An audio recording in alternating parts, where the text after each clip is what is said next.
Hello everybody, good afternoon, welcome to the That's Football set, and I'm joined by Ricky in the flesh. You've got the privilege, or I've got the privilege. It's the first watch along I've done with another human being, Ricky. So ever? Oh, yeah, well, I'm privileged then. I'm privileged. Yeah, so it's good to have you on. How you doing? Fine, mate. Yeah, thanks for inviting me. Yeah. Good. We're ready for this. It's Spain, Morocco. First of all, you were just talking before up there that you'd like the underdog to win. We've not had any underdogs win yet. Yeah, there hasn't been an underdog got through yet, and I did expect at least one. There's obviously only 2 games left now. I don't think Switzerland beating Portugal, if that was to happen, they're obviously second favourites, but I won't count them as an underdog. So This is possibly the last chance of an underdog victory. Let's go through the team news for everybody who doesn't know it. You can see it going around on our screen, of course. Sponsored by OneFootball. Download it for free. Links in the video description. Get all your latest breaking football news. They're sponsoring our stats show. We'll start with Spain. Simon in goal. Llorente, Rodri, Laporte and Alba. You've then got Xavi, Busquets and Pedri. No surprises there. Torres, Asensio and Olmo, which means Morata is on the bench. And then we've got the Moroccan side. Bono's in goal. Hakimi, Agard, Saiz and Mazraoui, Unahi, Amrabat, Amala, Ziyech and Nazi and Boufal. A lot of people think they might do this, Ricky. This was the one that I looked at and thought, right from the off, Morocco are still unbeaten at the moment, and a lot of people might think that's not a big deal, but there are only 4 unbeaten teams in the tournament. I know Brazil rested a few players in a group game, but they still lost the game. Morocco are unbeaten, England, the Netherlands, and I can't think who the other one is, but there's 4 teams unbeaten at the moment. So Morocco, they're not going to be cannon fodder. Let's put it that way. See, I think, I hope I'm wrong, but I think we're going to get another what we had with Brazil, France. I think we're going to have quite a comfortable last 20 minutes where we're talking about what Spain can do in this tournament because they're comfortable. That could easily happen. Yeah, I think a lot of people with Spain are talking about Morocco and that game against Japan, but Spain against Germany were very, very good, and I do just wonder in that last 20 minutes whether Spain were like, it might suit us to be on that side of the draw, and they certainly didn't look like a team that were going for Japan like their life depended on it. So it depends what Spain we get. I can see why people have gone with Morocco. I can see why some people are like me thinking Spain will cruise through, but let us know what you think in the chat. Getting the badge in, Marks is Fry Colour. This game should be one-sided, says Danik. And a lot of people saying, how's Ricky doing? Good to have him on the show. I mean, look, this was interesting. Tweet 254 Flight Sim says, fists will be thrown today. I'm not aware of this, but apparently there's a bit of a rivalry between Morocco and Spain. Just across the water from each other, aren't they? Yeah. So, maybe so, yeah. I never thought of it, but yeah, easily possible. Well, that adds to it. We always like a bit of drama. I mean, I was saying this last night on the watch-along. I really hope, I expect Brazil to beat Croatia, but I hope Argentina beat Netherlands, because I think Brazil-Argentina in a World Cup semi-final. Yeah. People will say Brazil are favourites, but there's a real needle between those two. Yeah, they're not going to be easy to quarters, though. I think Croatia are going to. Croatia are the other unbeaten team, by the way. Croatia are not going to lie down. Brazil are favourites, obviously, but I'm not sure that they'll have it all their own way. Who could they play? Oh, Argentina. Argentina have got to get past the Netherlands again. It's not an easy game. It's difficult to predict. Although most people might say it'd be Brazil, Argentina, but I won't put too much money on it. What's your thoughts on England, Ricky? Obviously, a massive game against France on Saturday. What's your overall thoughts on their chances and what they've done in the tournament so far? We've got the hype if you're not in the UK. It's starting to build about it's coming home and all that crap, which I can't stand. But I do think we've got a chance on Saturday. I don't think it's a foregone conclusion. Definitely got a chance. Look, it's obvious people are going to be talking about we've got to keep an eye on Mbappe. Giroud's a great player as well, can score goals of all types and particularly good in the air. So we've got players that they need to worry about. Harry Kane's fantastic, Phil Foden's fantastic. We've got players that they need to worry about. Bellingham's playing brilliantly. So it could easily be 2-1 or 1-0 either way that game. We need to keep Mbappe quiet, or else we've got no chance. Yeah, definitely. And how are you finding the World Cup all in general? You saying before we went on air that you've really enjoyed it. Yeah, really enjoyed it. Odd. One or two turn-ups for the Bucks, obviously. Saudi Arabia early doors beating Argentina was a fantastic game. There's been some brilliant games. I've really enjoyed it. It's been a good World Cup. Been a good World Cup so far. Yeah, I'm on the other side of the fence. I think the first week was a bit dull. Second week was good, and then I've been a bit disappointed with the round of 16. But I look at some of the quarter-final games, and I think there's some potential for some really good games. And hopefully we'll get the last day of the round of 16. Hopefully we will get a shock. But I'm like you. I think Switzerland knocking Portugal out wouldn't shock me. Yeah. Morocco probably the last one where we can get it, and. Hopefully there is a bit of needle to it, and we do get a bit of game. But look, I do agree. I think the quarterfinal was a setup to be nice. And Sam says Brazil-England final. Well, I do think it probably will be Brazil in the final if England can get there. They look the best team, don't they? They're definitely favourites to get there, Brazil, on that side of the draw.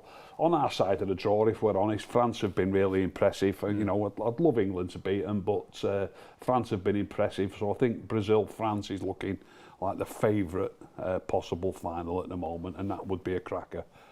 Robert McCormack's given us a super chat. He says, I've enjoyed it, but the World Cup starts on Friday, which is what, on England, even before the tournament, I was like, the World Cup starts in the quarterfinals for England, because it can only go badly wrong before then. The path was pretty straightforward. Yeah. You've got to do it though. It's like when a team at the top has a run of fixtures that look easy. Yeah. Oh, we should get 15 points. You still got to go and do it. So they've got knocked out of groups equally as poor as that in the past occasionally.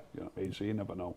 They've beaten what they've had to beat. They've done well enough so far, and played some good football at times as well. Good question here coming in from Nicholas, another super chat. He says, who are your top 3 players in the World Cup so far? Top 3 so far? We've got to say Mbappe, surely. And he's the top scorer as well at the moment, isn't he? Mbappe, who else? Harry Kane, perhaps. He's not scored a lot of goals, but I think he's been playing superbly, I really do. That will be... his link-up play is fantastic, absolutely fantastic. Do you think he's been England's best player? England, yeah, probably, yeah, I'd say so. I mean, who else? You usually look at attacking players, don't you? Usually, I mean, Bellingham, you could have an argument for. You usually do look at attacking players. No chance. No chance. He's done all right. He has done all right, but he's had one start against Wales, who were already really out of it and needed to beat us 4-0 to knock us out of it. If it wasn't such a dead rubber that game, he wouldn't have even played in that game. Well, he took him out for Saka, didn't he, when it mattered? Yeah. So. Yeah, I think, Maguire's done all right. Maguire's done well enough. Again, I don't think we've been tested. Yeah. Really. Like I say, you usually look at your forwards. If you look at your forwards, you've got Kane on one flank. Saka's doing well. He's got 3 goals as well. Yeah. And on the other side, it's been swapped around a couple of times. Like we just said, Rashford's had 1 game. Foden's had 1 game. And I think Sterling started the first 2 games. So I think overall, for your attacking players, surely it's between Kane and Saka. And I think I'd just about go with Harry Kane. So you got Kane, Mbappe. Anyone else? I'm trying to think. We were doing this last night. There's Brazilian players, but Messi's had a good tournament. We were just discussing Messi beforehand. What a player he still is. The way he gets hold of the ball and turns and pulls strings and lends the ball to people and gets it back. That goal he scored was absolutely sublime the other night. I know it was only against Australia. There was another one where I thought it was a possible upset. I really did. And Argentina didn't have it all their own way. They really didn't. At 2-1, they had 2 decent chances. Australia. So you always say you don't know. About to kick off, mate. Yeah, I'm just waiting for him to kick the ball, and we're off. There we go. We've also got a poll in the chat if you want to get involved. Who will progress to the quarterfinals, Morocco or Spain? Get your votes in there. And Funky says that, we're waiting for it to come through. Guys, if United sign Gakpo, what does that mean for Jadon Sancho? We will talk about that in a minute, but let me just move that. I don't know why that's there. Can't reduce it, we'll keep it there. Yeah, we're up and running. So, Yeah, we're not going to do top player in every position so far, Oleg. We have got a match to watch. There's your first foul in the first 30 seconds anyway. Yeah, that's what I was going to mention, actually. Spain looking like Man City in a light blue kit, and will probably play quite similar to Man City in a light blue kit, really. I was going to say, Ricky, who are you going for, Morocco or Spain, if I had to? If you're going to push me, I would say Spain, but like I say, it wouldn't shock me if Morocco won, though. It really wouldn't. And they've set themselves up here now to be difficult. You can see how deep they are. Yeah. They've set themselves up to be difficult to beat. You know, if Spain break them down and scored an early goal, they could end up winning comfortably. But if Spain do get an early goal, by the way, that won't spoil Morocco's plans, because if it's an early goal, they've got plenty of time to nick that equaliser. The way they started this game, they're obviously going to try and nick a winner. So the plans won't change. I hear a lot of commenters on the TV saying, "Oh, they've got to come out now if there's an early goal." If there's an early goal, they definitely don't need to come out. They've got enough time to still nick the goal that they wanted to nick. It'll just be an equaliser instead of a winner, though. You know what I mean? And take it from there. Yeah, cream of the crops. Is good to see you on here, Ricky. But you're right. This is the mistake that South Korea made and Senegal, isn't it? You concede that first goal, and they sort of get lost in that. What do we do now? And suddenly it is over because it's 2 or 3. And, you can go for it in the last 10 if it's 1-0. Yeah. Look how deep they are. Look.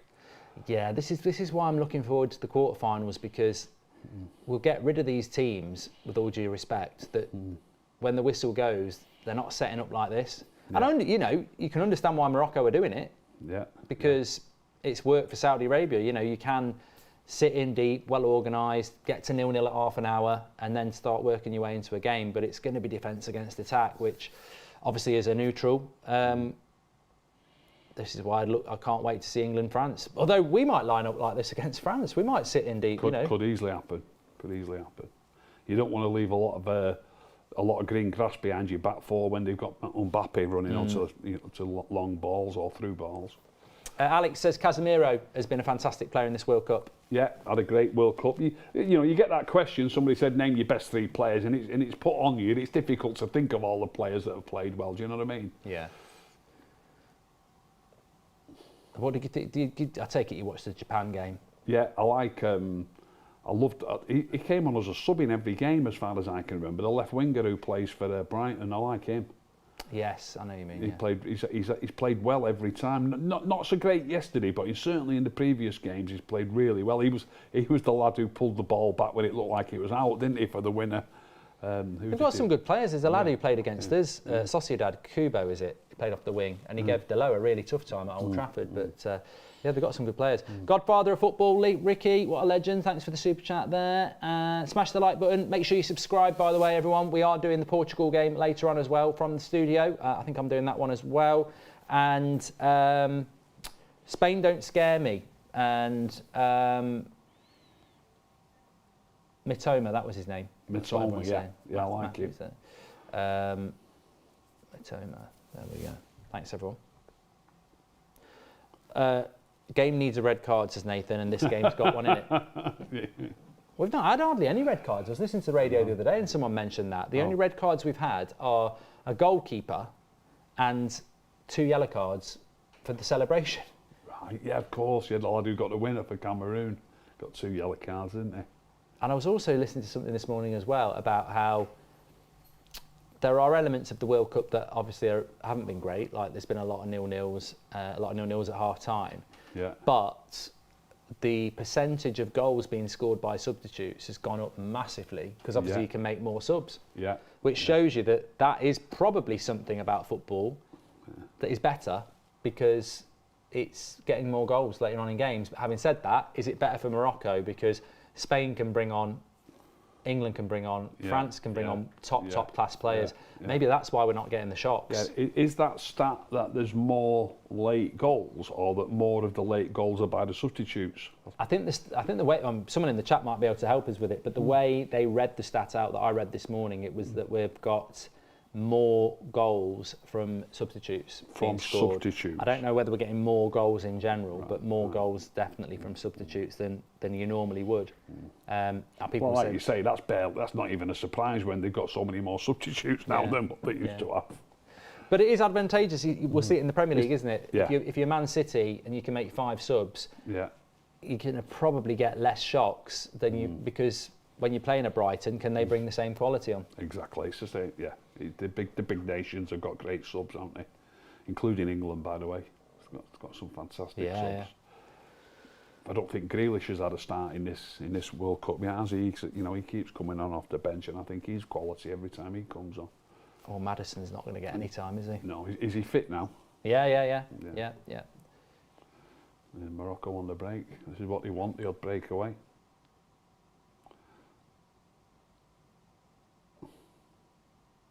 It looks like Portugal against Man City.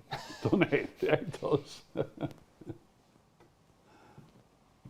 But there's a bit of pressure on Spain. I mean, look, all right, Morocco set their stall out how they have, but this is a team that, you know, potentially would be a team that would be looking to win it, certainly. And you've got to go and stamp your authority. You've seen what Brazil have done. You've seen what France have done.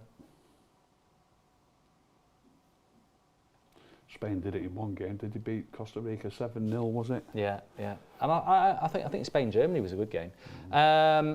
Thomas says, Ricky, what's your favourite World Cup? I liked USA 94 the most. A lot of shocks. Romania and Bulgaria. And I'm loving the studio.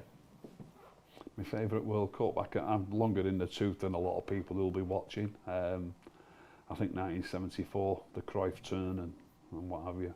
Yeah, I don't remember that one. Yeah.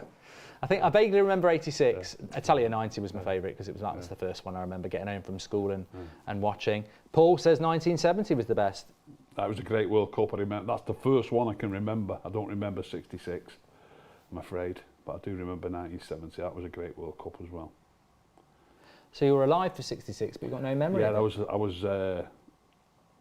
was 8 that year, but my birthday's November, so I was 7 when it took place. I've got no memory of it whatsoever. Oh, right. Yeah, none whatsoever. But the 1970 World Cup, there was a fantastic semi-final. West Germany beat Italy. Oh, no, sorry, Italy beat West Germany 4-3. That was fantastic.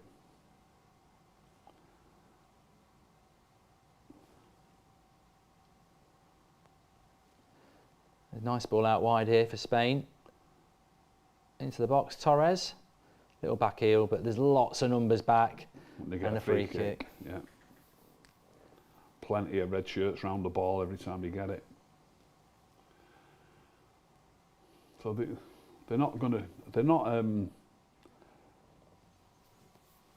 Morocco are not going to sit back completely. They've already had a couple of forays into the Spain half, but as soon as they do get the ball, everybody settles back behind the ball, and we're on 8.5 minutes now. So the first target will be 10 minutes gone and still 0-0, and they'll look at it like that. And then 15 minutes even. Just had a question there from Mr. No. He said, what were your thoughts on the January transfer window? Somebody previously mentioned Gakpo. And there was a specific question about Memphis Depay, who you'll have seen in the World Cup. Would you go for Memphis Depay on a free transfer, or would you be looking to spend money on a Gakpo in January for Manchester United? Obviously, Ronaldo's gone. They've got to get someone in just for numbers. Yeah, they've got to get a striker in. I don't know what the value would be of him, but it'll probably go up now he's had a good World Cup. But I've got to mention Gakpo, by the way. It's funny how people see the game differently. I was watching the first Dutch game, and I noticed the way Gakpo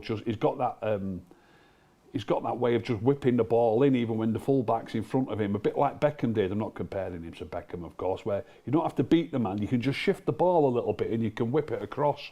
And I was really impressed with him, even in the first 20 or 30 minutes. And then I heard Ali McCoist on screen, on commentary, say, "Oh, I'm not impressed with Gakpo so far." And I was thinking I was impressed with him. And then suddenly he scores a goal, and then he's got a goal in each of the first 3 games. And he was top of the list at one point, wasn't he, for goals? I think his value's gone up. But I do like what I see of him. So if we could get Gakpo, I'd be over the moon. And I think that answers your question, Mr. No, who says, would you take Gakpo or Felix or Depay? We've got a free kick here for Morocco. Foul on Buffon.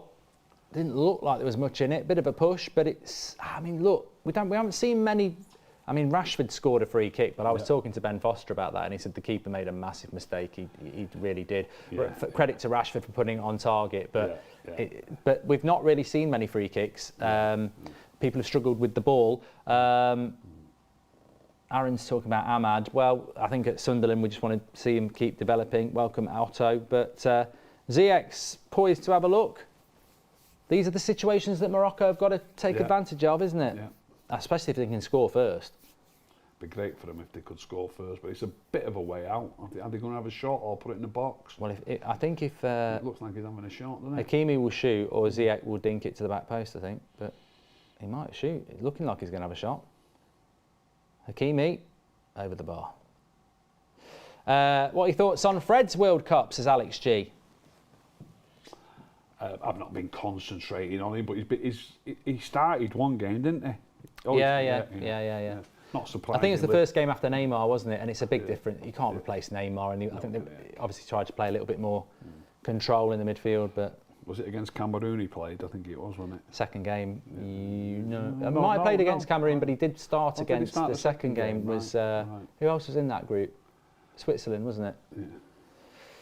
George says best World Cup atmosphere, definitely 2010 for me. I mean, it's difficult really because when I'm doing the watch-alongs, I don't have the audio on, but the Argentinians fans have looked very, very good so far. But best World Cup atmosphere, I don't know. The World Cup atmosphere that I can remember, not that I was there, but even on the TV, you could sense the atmosphere. That's a long way back, but 1978 in Argentina, the ticker tape. Oh, I remember the ticker tape World Cup final, as they called it. It really was unbelievable. Lexi says, do you think football has changed throughout history for the years, and do you think it's harder or easier now for the players?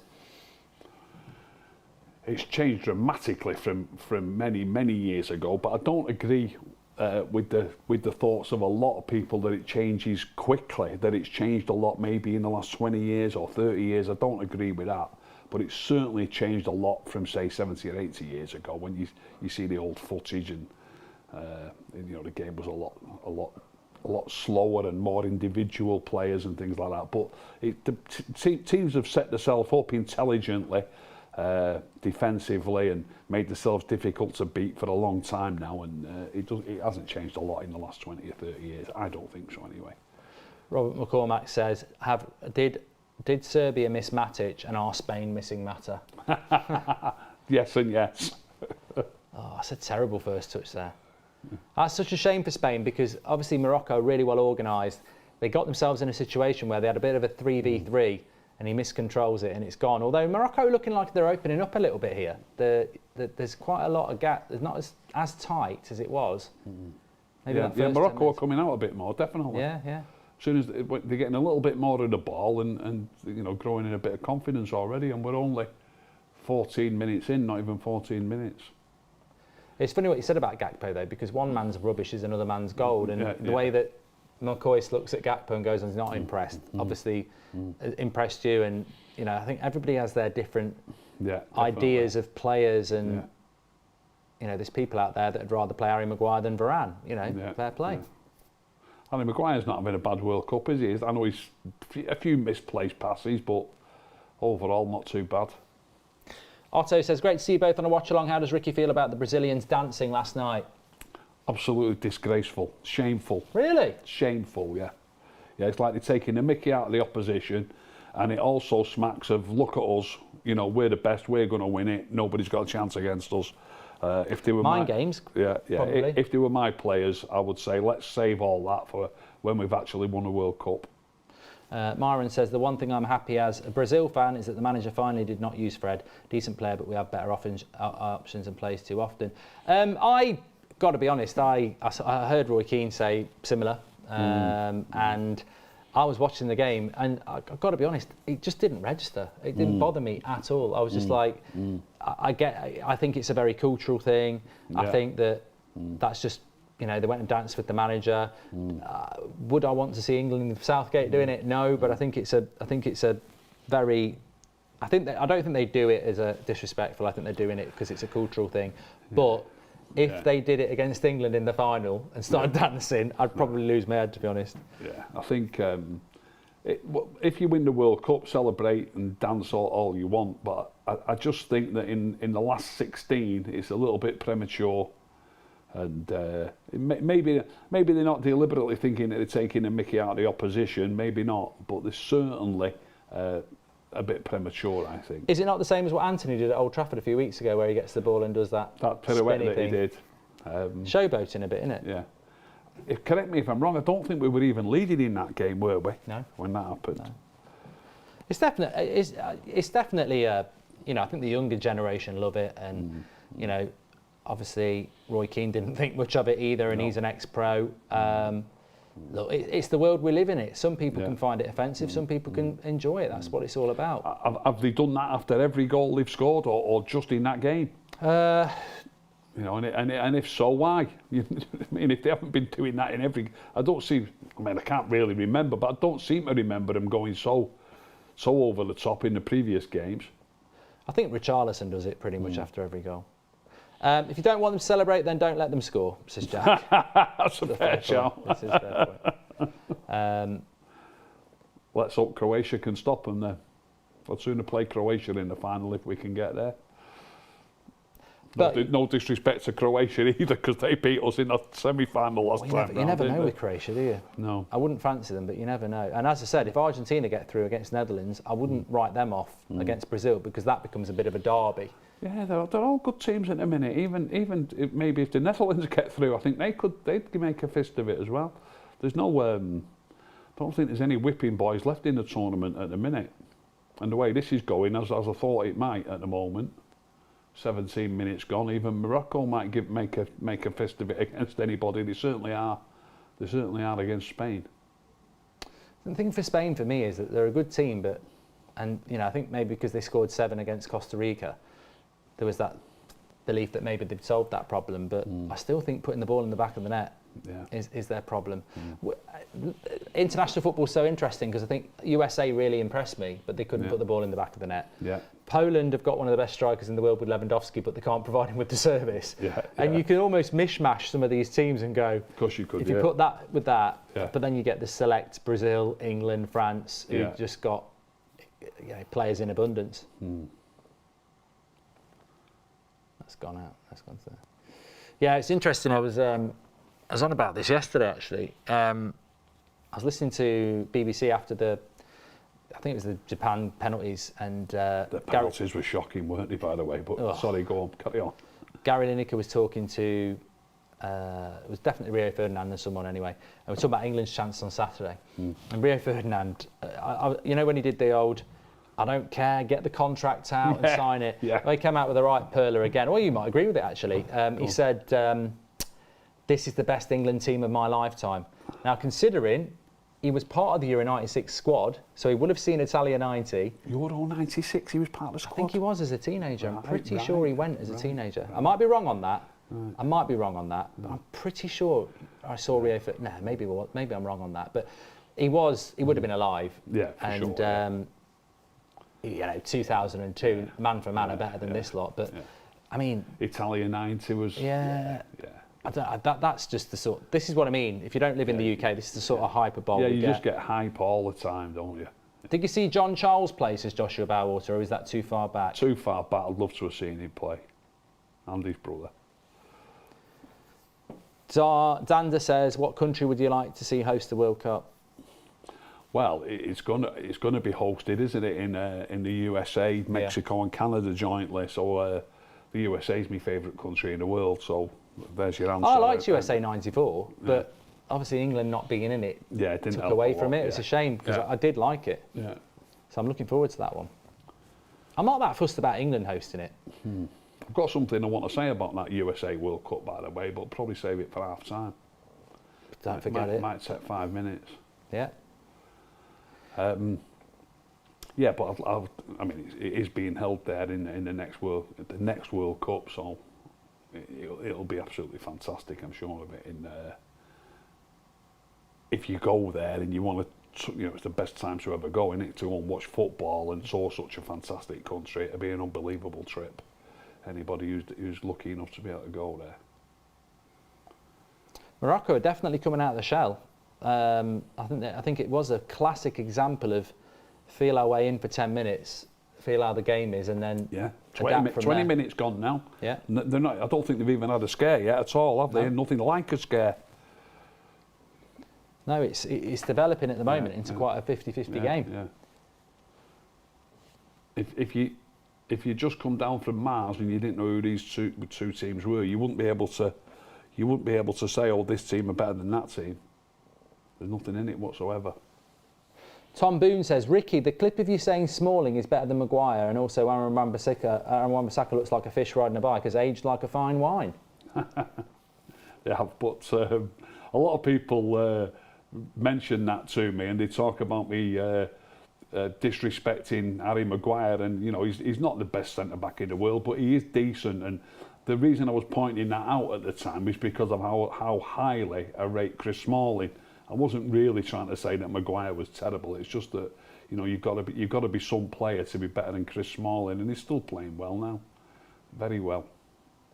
Relaxing Station, thanks for the super chat. He says, Ricky and Mark, this will go down as the most legendary watch-along in internet history. Who are both of your World Cup picks as of today? World Cup picks as of today. I've got to say England, haven't I? What, to win it? Yeah, I've got to. Yeah, just because I want to. Have you been drinking, Ricky? Yeah. They've got a chance. They've got a chance. You know what? I'll tell you what I'll do. I'll change it. The winner of the England-France game will go on to win the World Cup. I was going to say that. If we beat France on Saturday, this nation's will cancel Christmas for a week or two, won't it? This is going to go stupid. And you could play Spain or Portugal in the final and have just as hard a game, and then you're going to get Brazil in the final. Yeah. I've always been France or Brazil, and at the moment, I think Brazil are just a little bit stronger. Although South Korea did get at them, but you don't know whether 4-0 up, they've dropped off a little bit. Yeah. Billy Jones says, I hope Southgate wins for his sake, because this World Cup would practically make him the embodiment of glorious failure. Hurts more, honestly, says Billy Jones. What's your thoughts on Southgate? I've never really been a big fan, but I've got to give him credit so far at this World Cup. I think he's managing it really well at this World Cup. The last World Cup, just because they reached the semi-final, obviously everybody was, the nation was euphoric really with them reaching a semi-final. But for me at that World Cup, I thought it was a poor effort really. We got beat by Belgium in the groups, we got beat by Belgium in the third place playoff game. We got beat, not that that's a big game, but we also got knocked out by Croatia. Every time we played a decent team, we got beat. Do you know what I mean? Yeah. So I thought the last World Cup was a bit of a disappointment for me, even though we reached the semi-final. People might say bar. Well, beat Colombia on penalties as well, didn't we? Yeah. Zane says, Ricky, England to win the World Cup and Arsenal to win the league. I hope you're right, Zane. I'd take that. Morocco. I would take that. Got an injury here. Not been a good 23 minutes for Spain, I've got to say. Not got themselves settled, and that's credit to Morocco. So maybe people who said Morocco can produce a shock at the moment, they're very much in it.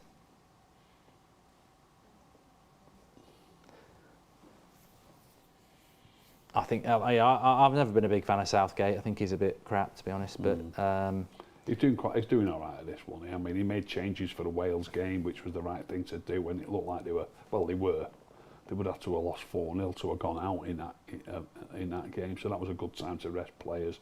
And then his team for the first knockout game, I think he got it spot on. And obviously to win 3-0, it's difficult to argue against that. See, my counter argument would be USA should have beat us, but didn't have anything up front. Iran were just bloody dreadful. Wales, we were dreadful in the first half. Oh!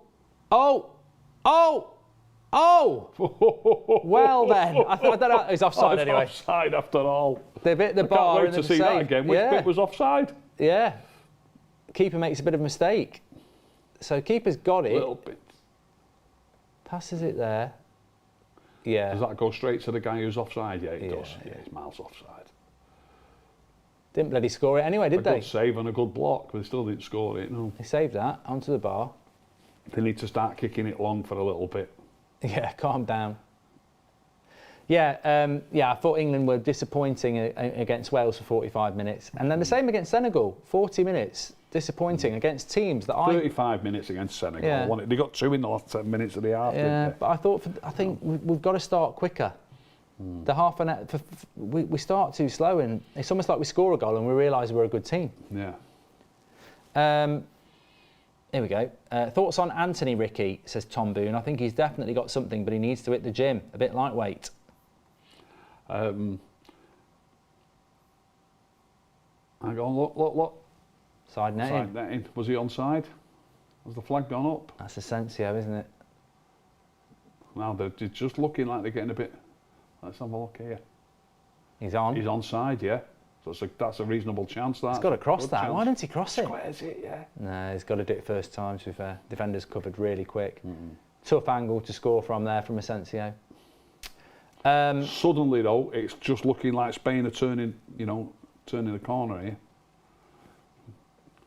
Andy and Bruno says, afternoon both. If you can have only one, would you have United win the Prem or England to win the World Cup? I'm glad you asked this, Andy and Bruno. We were talking about this at lunch, which I didn't actually have with you, so you won't know what I said.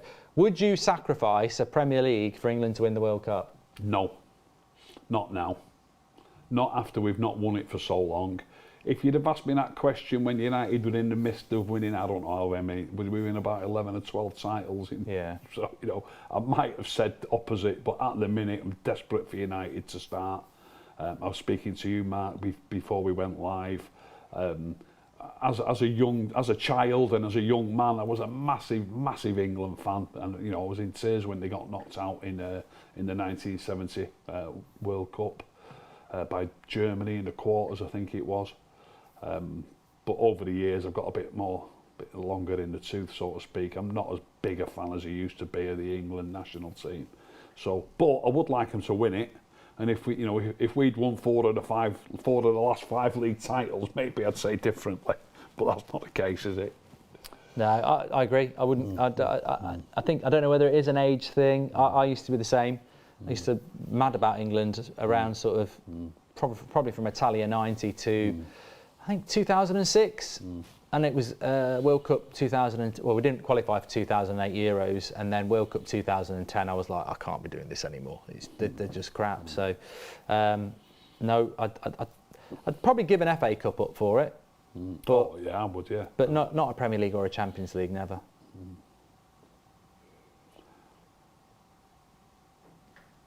I'm crossing that. The first England teams I used to watch involved the likes of Bobby Charlton and Bobby Moore and occasionally Jimmy Greaves, Jeff Hurst. It was just absolutely, it was a dream really when I was a kid.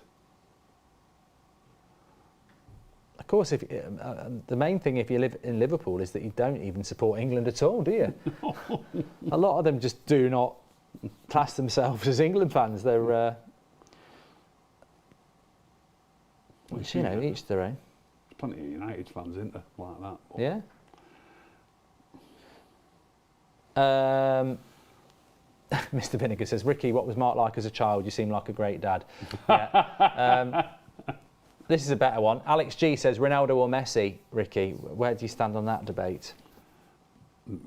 Messi by a street for me. Yeah, he runs football. They both score an amazing amount of goals, absolutely unbelievable amount of goals. But Messi sort of runs football games. He can get hold of the ball and pull strings, and it's just Messi's just an absolute joy to watch. Absolute joy, and he still is. The way he played the other night was fantastic. See, I've always been a Ronaldo fan, mainly because of United, but also because of, and I got misquoted on this the other day. I said that for me, Messi's a God-given talent, but Ronaldo's had to work to get anywhere near him. Yeah. And then someone was like, "Are you saying Messi hasn't worked?" I said, "Well, of course he's worked." But what I'm saying is, Messi is a better talent, and Ronaldo, to get in the same conversation, has had to work ridiculously hard on his game. And I'm not saying Messi hasn't worked as hard, but when you've already got the talent, you've got it. I don't think Ronaldo has the natural talent that Messi's got. But I think what's happened recently is, Ronaldo's going to be 38 in February. Messi's still 35 and a half. There's a big difference, isn't there? And also, Ronaldo's game is more based on power and pace, whereas Messi's... and Messi's isn't, so I think although he does run with the ball a lot, though. He beats players well, doesn't he? And that's all we... Low centre of gravity. Low centre of gravity, great skill. But also that little bit of acceleration, the way he gets away from players. So there is, that is... He has lost it a little bit, though. Yeah, they can catch up with him again now. Yeah, he's... But it's all right. Yeah, I take your point that it's a big difference, 38 to 35 and a half. But a lot of people are not, especially attacking players, they're not playing at top level international football at 35, are they? No, not at all. And the people who expect either player to be anything like they used to be probably 10 years ago, you're having a laugh. It's just not possible. I wonder if Messi will play at the next World Cup. He'll be 39, won't he? Oh, they're talking about him going to the MLS, aren't they? Yeah, I believe so. I think it's a bit early for him. Sean Turner says, Ricky, what was George Best like live? My dad says he's the best player he's ever seen. I say Ronaldo. Who are you siding with? He was breathtaking, George Best. Absolutely breathtaking, the things he could do on a football pitch. But we've had great players all down the years, not just in those days, and in more recent years we've had some great players. But even at the time, Bobby Charlton was my favourite player. What a player he was. But different styles of players, different styles. But George Best was more of a dribbler, more of an entertainer, if you like. But Charlton was breathtaking. Connor says, Ricky, from an unbiased view, who are you starting, benching, selling from Gerrard, Lampard and Scholes? Well, Scholes has got to play without any shadow of a doubt. The way England were played at the time was a joke. If we're going to start on things like that, he used to pick Gerrard and Lampard and not pick Michael Carrick, and a lot of people don't. If they don't understand the value of a player who's prepared to not run forward to try and score goals too often. Everybody likes those type of players, and I'm afraid to say, not just fans, but we've had managers who don't. If you look at Busquets here, Busquets now is about 36, isn't he? He's played against Carrick left, right, and centre in European Cup semi-finals, European finals, and. If Carrick was Spanish, he'd have got a lot more caps playing for Spain than he did playing for England. I know it was about Scholes and Gerrard and Lampard, but he should have been playing, and it should have been Gerrard or Lampard next to Carrick. 100%. The style of player that he is more important to the team than actually, being able to score goals or not score goals, as the case may be. But between Gerrard, Lampard and Scholes has got to play. And then probably Lampard and probably sell Gerrard. No disrespect there, but just because he's a Liverpool player. But I think in that order. Spain are in here. Cross comes to the back post. Nothing going to happen with that, I don't think. Oh no, still got it. No. Colin Burns, thanks for the super chat. And Robert McCormack said, Sir Bobby Charlton or Marcus Rashford? You're not a big fan of Rashford, are you? Not at all, no. Not at all. Bobby Charlton was unbelievable. Unbelievable. What is it about Rashford that you don't rate? Too many things. His touch lets him down too often. His decision making lets him down too often. When he dribbles with the ball, he doesn't keep such tight, close control of it and gets dispossessed too easily. He just makes too many errors for me when he's playing football. There's Spain in the box. Loads of Moroccans there. He's still got it. Oh, where's he gone there? I don't see him breaking him down in this sort of scenario. They've got 11 red shirts, almost camped on the edge of the box, haven't they? Paul says, is today's big money the ruination of some Premier League players? And Harry O'Kane says, is Moore the best defender you've ever seen? Presumably means... He means Bobby Moore. Yeah. Not Kiefer Moore, he's a forward.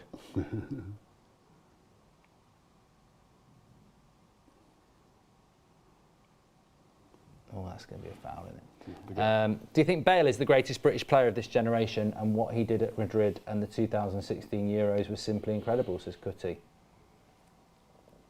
Certainly got a good shout, hasn't he, Gareth Bale? He's been a fantastic player. I think this is I don't know what's happened for his last couple of years of his career. He's just been completely Golf. bombed out, hasn't he? But yeah, he's been a fantastic player, Gareth Bale, without a doubt. What was I going to say? I can't remember what I was going to say now. 30, almost 36 minutes gone. They've been more than happy with it, Morocco, so far. Yeah, could be heading towards another 0-0 at half time here.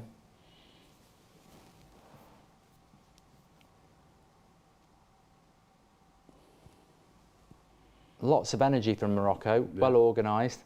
Oh yes, there was a question to the both of you. Should United let Fred go in the summer as his contract expires in the summer? Well, I would. Yeah. I'd upgrade. I wouldn't be giving a contract to Fred, who's, 30 next. He's not a first teamer. I'd be a bit ruthless with that. What do you think? Yeah, I'd let him go without a doubt. There was another question. Rashford or Dan James, who's the better player? Obviously, a lot of people will laugh, and that's why they're asking me the question, because they know what I'm going to say. I know what they're asking. But let me put it this way, I just love tactics in football. The way Morocco are playing here, if they had to drop one of their wide players, who do you think they'd replace him with, Rashford or Dan James? Well, yeah, Dan James, because they're parking the bus and counter-attacking, aren't they? Yeah, I'd go with And you need James. someone who can work defensively. Yeah, so, for me, Dan James. Doesn't matter that somebody can score a few goals, it doesn't impress me. And if you've got a good team shape and you can create chances, you can end up getting goals. It doesn't matter who scores them. I don't know how many people we've got watching, but we're at 800 subscribers off 855k. So please do subscribe. Bottom right hand corner, get involved with the channel. Thanks everyone who's tuning in. There was a question there from Rhett. What do USA need ahead of the next World Cup to improve striker? Yeah, definitely. I think they were very impressed. I mean, you could probably do with better defenders. Your fullbacks were good. Your midfield was very good. But yeah, you need a striker and maybe a better centre back as well.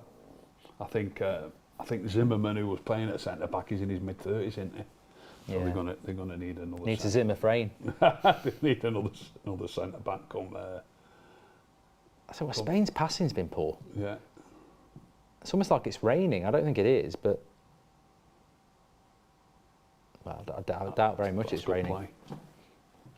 But Morocco's passing has been a lot better, and then he kicks it out of play. Commentators curse.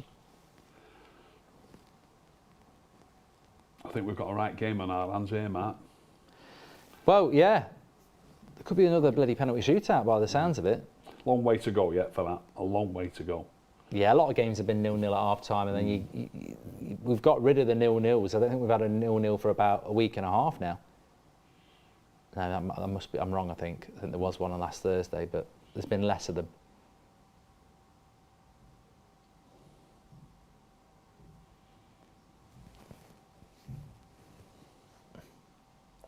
Okay, a bit of breaking news coming in. Ricky, Oasis or James? That's from Daniel Thomas.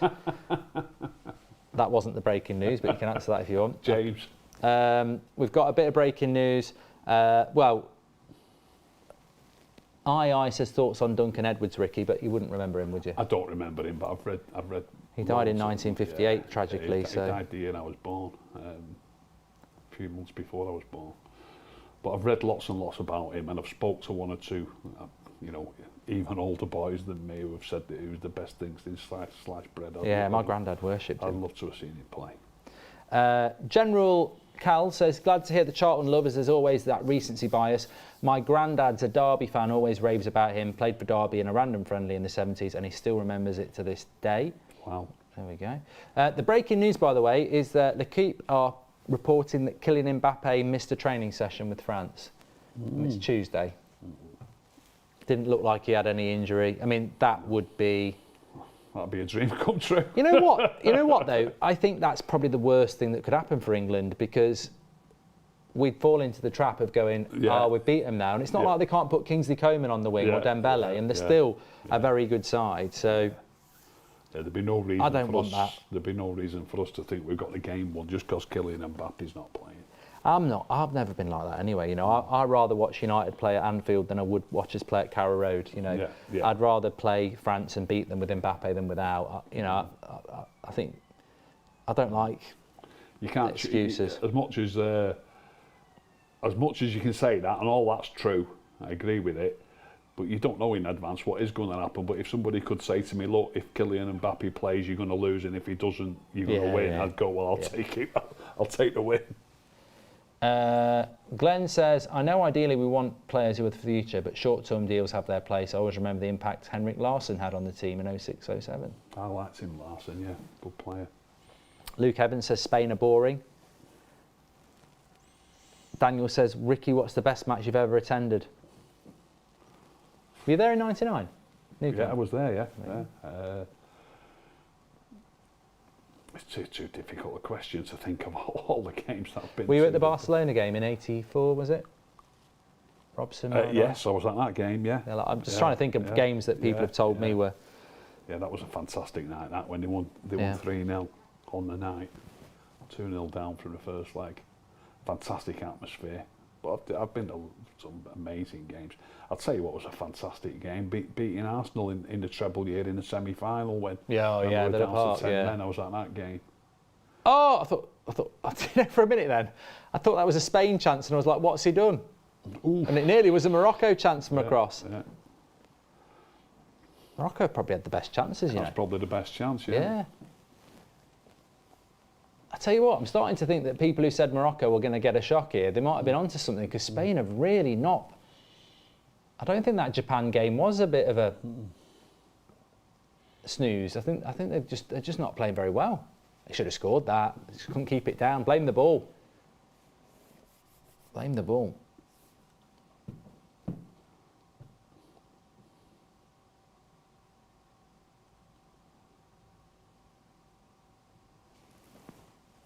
What did you think about Ronaldo and his exit from Manchester United? Do you feel any sympathy with it, or was he bang out of order? He was out of order, I thought. But at the same time, he's not been pulling up any trees, has he? You know me, Mark. I think about the football all the time. I don't hardly think about anything else. And it's a great chance, almost a great chance for Morocco. They're on top at the minute. They're having a nice little spell. I tell you what, it's interesting. It's 2 minutes to half time. Now, before the game, they'd have bit your hand off for 0-0 at half time. But at the moment, they won't be wanting the whistle. They'll be thinking they're the ones that could score here. Well, I was just thinking there, if Spain did manage to get a goal, Morocco would not be out of it. If you imagine them doing this in the last 10 minutes, they've certainly... There's the manager there, he can sense it. And I think crosses into the box is the way to go. Ryan Wilson says Morocco have been the better team. Boufal man of the half, says Backy.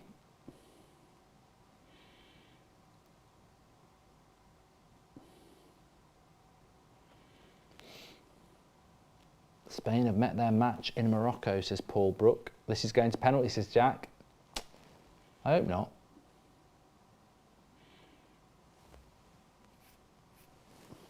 I think Portugal-Switzerland looks like penalties to me all over it, but... I don't know whether that's true, but Orange has just said that Jesus is going to be out for most of the season. That'd be a massive blow for Arsenal. Be a terrible blow for him. I'll be gutted if he is. Then at the minute, they're my big hope for maybe stopping City or Liverpool winning it. Oh, Spain into the box. Oh, he's lost that. That was got to be a corner. I think, innit? Yeah.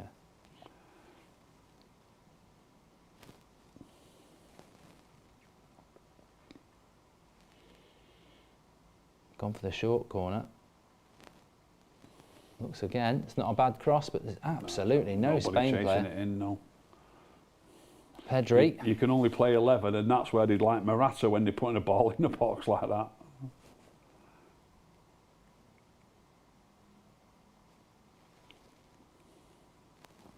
So we're coming up now to the time clock, aren't we? It might only be 2 or 3 minutes, this one, instead of the 8s and the 10s we were getting at the end of the first half, early doors. Yeah. 1 minute. That's like a proper game. Yeah. That was crazy at the start of the tournament. I mean, you know, people talk about Brazil dancing. That was really winding me up. The amount of time. 9 minutes. And all yeah, that. that's not football. But some people in the chat loved it. They were like, "Oh, I love it."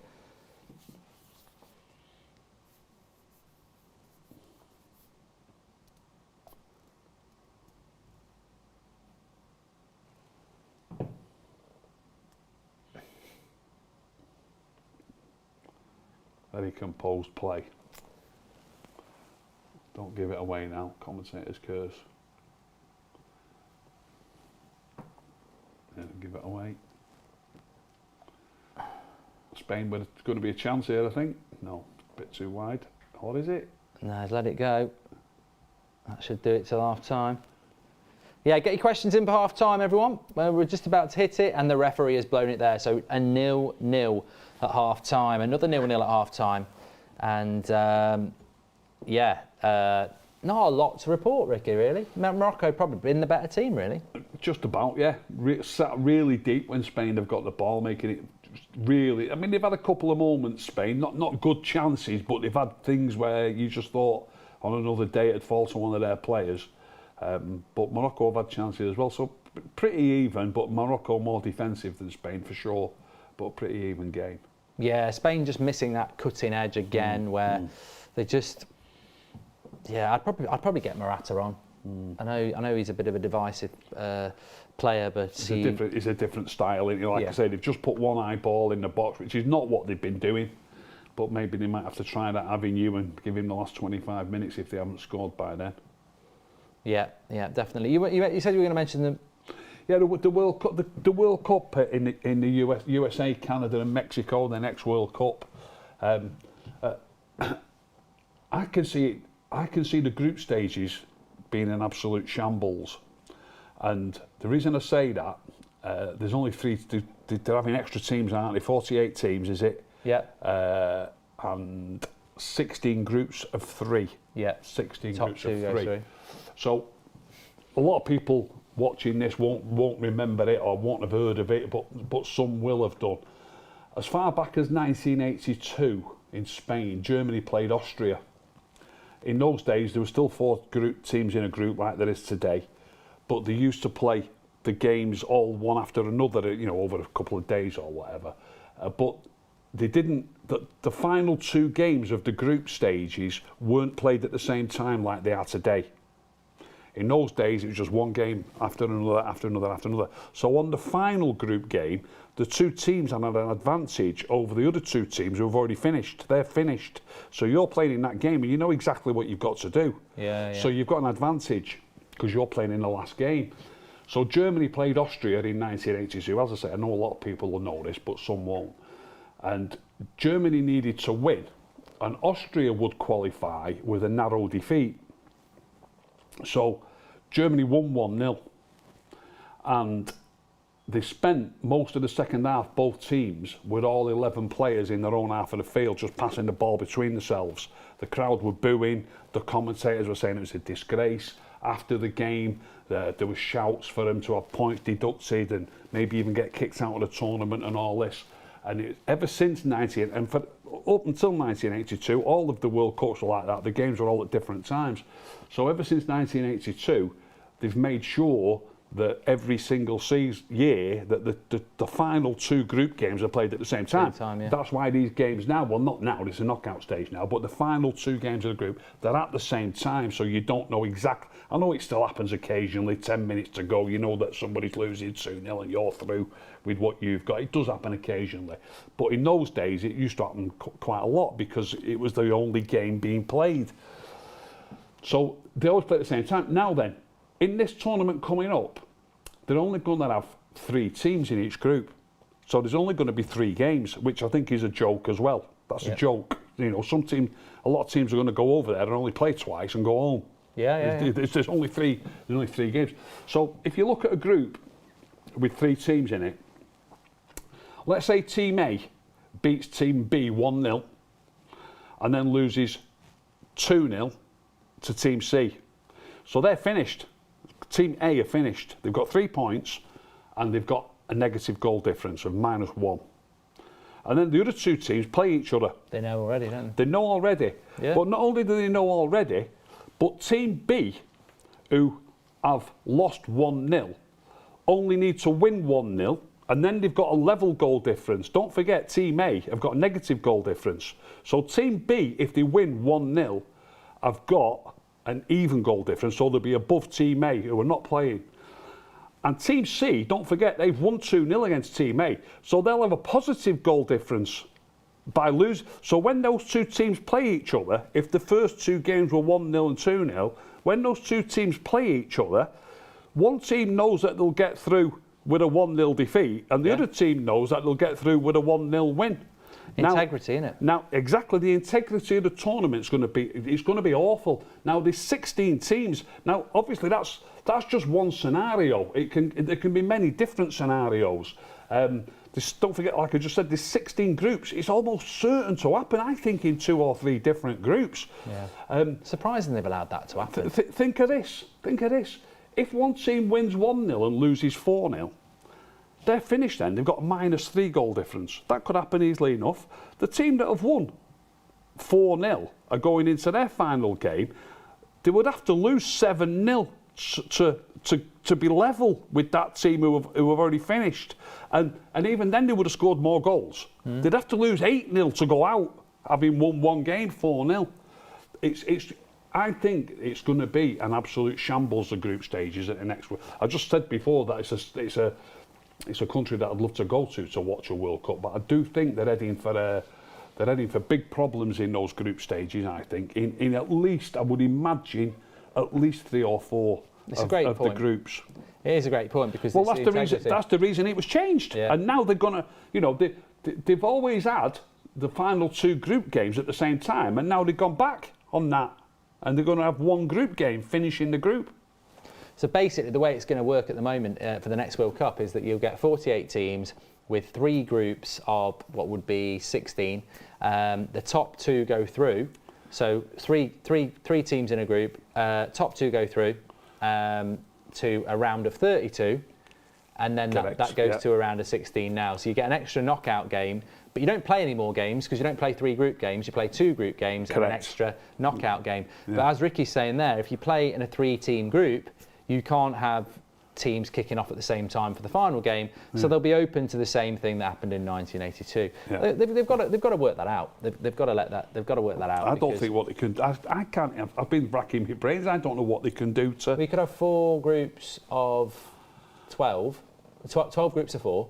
Yeah. But then, how would you get to? That's what they need. 24. That's what they need to do. Yeah, that is exactly what they need to do. 6 best you need to mention this on Talk Sport, by the way. It needs to be out there in the public domain. I know there's a lot of people watching this, but the more people that know about this and talk about this, the better. Well, we used to do that, didn't we? It isn't good enough. It isn't good enough. We used to do that. We used to have I think we used to have a 24 World Cup, 2014 World Cup. Yeah. And half of that's 12, and you need another 4.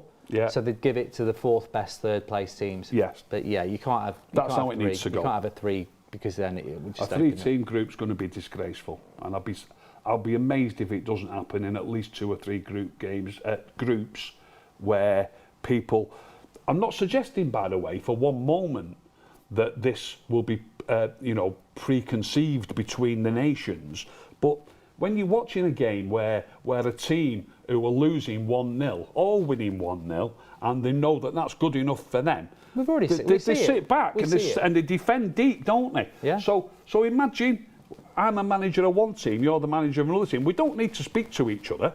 I know that I'm happy with a 1-0 defeat. You know that you're happy with a 1-0 win. We lost the title because of it. You will let your players sit back, and I'll let my players sit back. So where's the game? There'll be people in the chat who say, "Oh, teams won't play like that." It happens all the time. I think Spain did it in the last 20 minutes against Japan. If they needed to score, they'd have gone with 10 up front, wouldn't they? They didn't. And the biggest thing is, we were the victim of it as United fans with that Aguero goal back in 2012.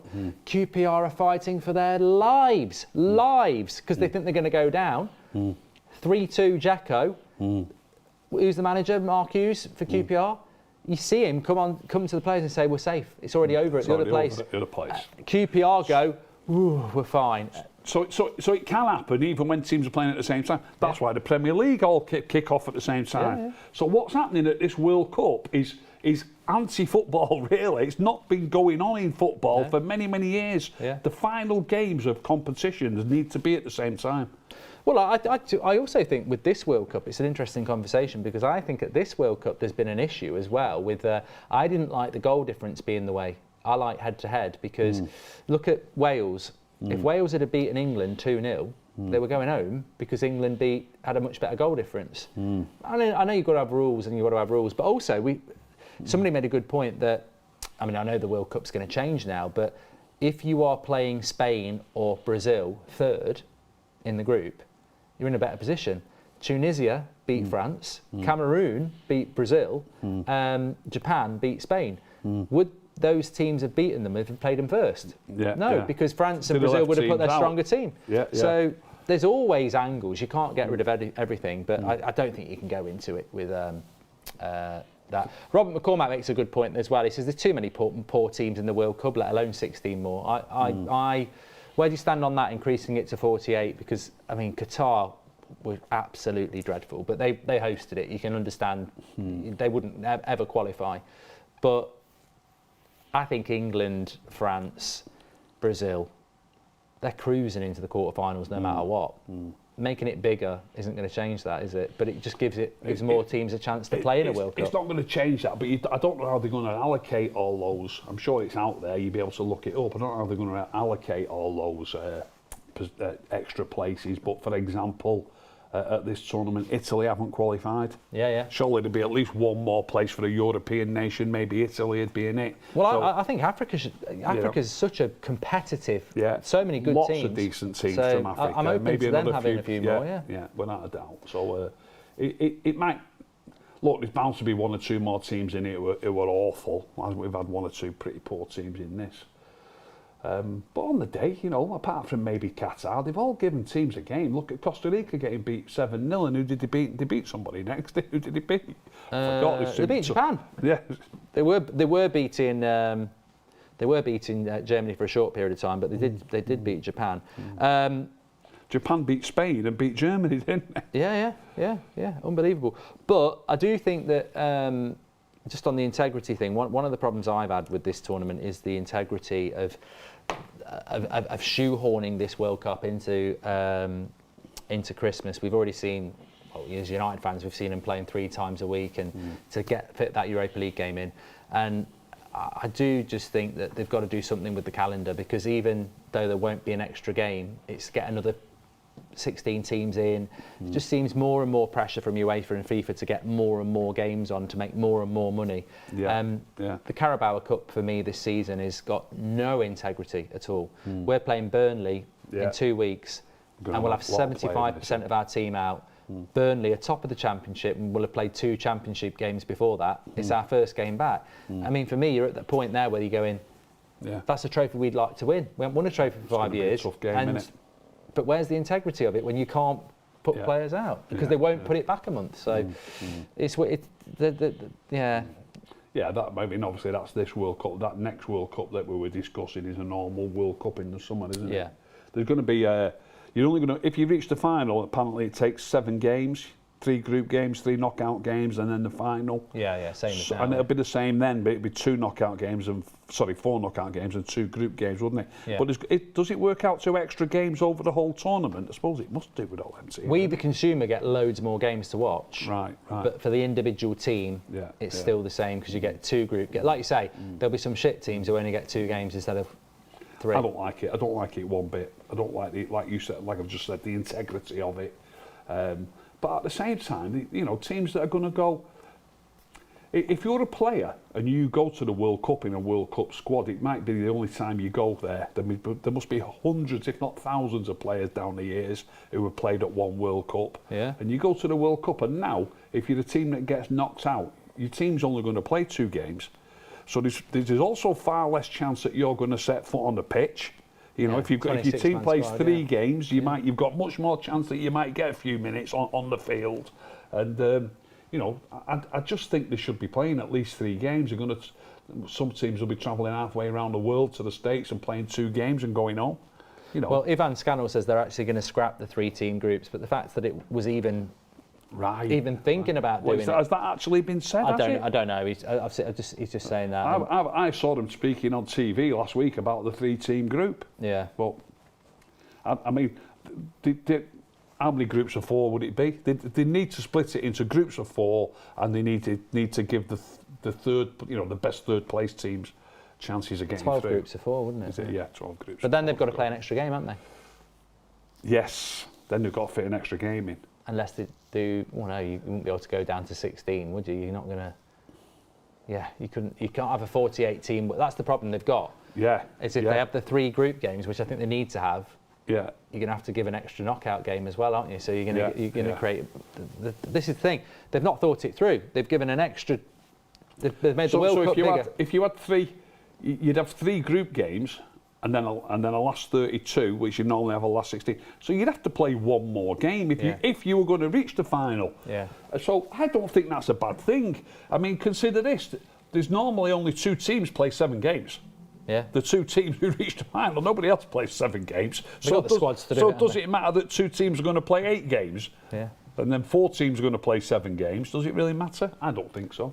I think it makes qualification even more boring for England, really. I mean, we cruise through qualification anyway, and I've always been maybe elitist. There will be the odd shock, though. I mean, there's been shock at this one. Who's got knocked out of the group this time? No, I mean even qualifying for the World Cup. Qualifying for the World Cup. I mean, I don't understand why France or England have to play San Marino and Luxembourg anyway. Yeah. Sorry, I thought you meant out the World Cup itself. Yeah. We're old enough to remember that. I remember Graham Taylor playing against San Marino and they scored after 2 minutes. And we still beat them about 7-1. Yeah. They're not getting any better, no matter how many years they play against the top teams. Far too small a nation, aren't they? Yeah. So it's restarted, mate, already. Yeah, we're up and running in the second half. We're on 45 minutes and 30 seconds. That was a good half-time chat. That's what it should be about. Travis says apparently it'll be 12 groups of 4, best third places to go through, and a round of 32. So that would mean an extra game then. Yeah, well, that's okay. So they've obviously been discussing already what I've just been discussing. So we're 55, 56, 57, 58, 59. A big shout out to World Football, who are sponsoring our Stats Carousel, by the way. You can download that through the link in the description. Get all your latest breaking football news and stats. Quite an equal half. In fact, let me just get those stats up, Ricky, because that was something I wanted to go through at half time. I'll be very interested to see what we're looking at free kick for possession. So, 69% possession, Spain. Right. I didn't think it would be that high. No, I didn't. But with 31% possession, Morocco have had 3 shots to Spain's 1. Spain had 69% possession and no shots on goal. There is the answer. Question for Ricky. Matt Ross says, does Jan James get in either of these sides and why? Well, you'd put him in the Morocco side, wouldn't you?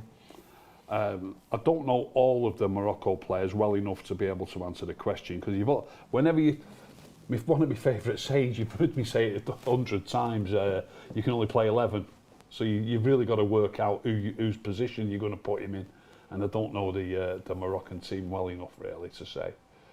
Cross by Spain. Oh, good defending that.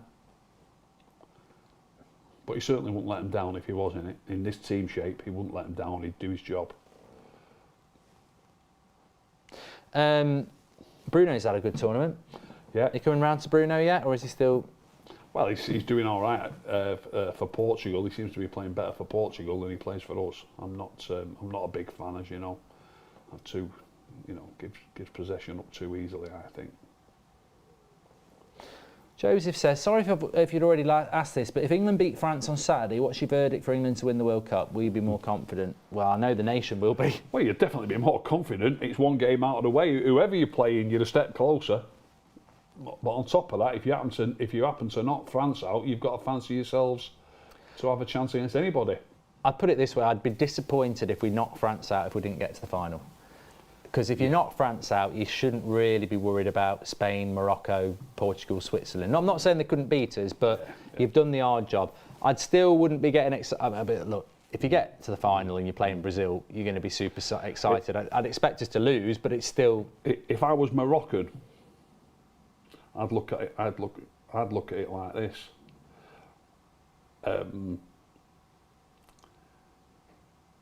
Keeper's done well there. Oh no. France are possibly, along with Brazil, I think France are the best team I've seen. Yeah. So, if I was Moroccan, I'd call it stepping stones. I'd be looking at this game and thinking, we've got a chance against Spain. I would also be thinking that we've got a chance against England, but I wouldn't fancy us against France. But on England's day, they might be able to knock France out. But if I was Moroccan, I'd be thinking, on our day, I think we could knock England out, although I don't think we could knock France out. So we need England to beat France, and then we can beat England. Yeah. Do you know what I mean? I call it stepping stones. So Morocco will be, they're doing the job here. There's 50 minutes gone still. They're still in the game, Nice although ball. there's a possible chance coming up. Now it's too wide.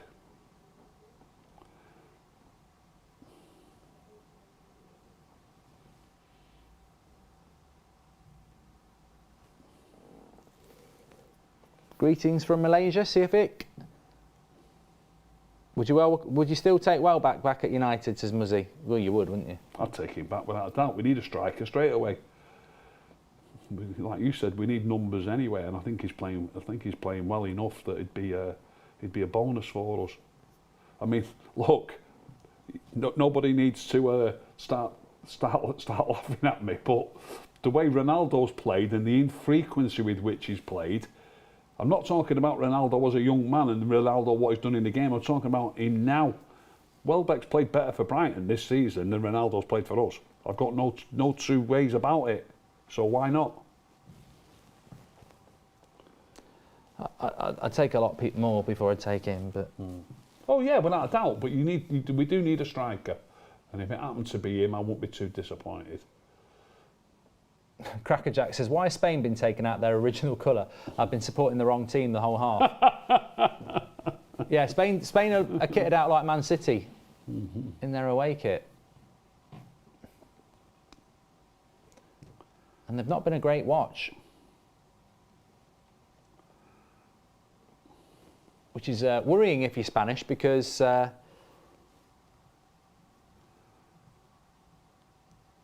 is the time to deliver. There's no real excuses. It's not the group.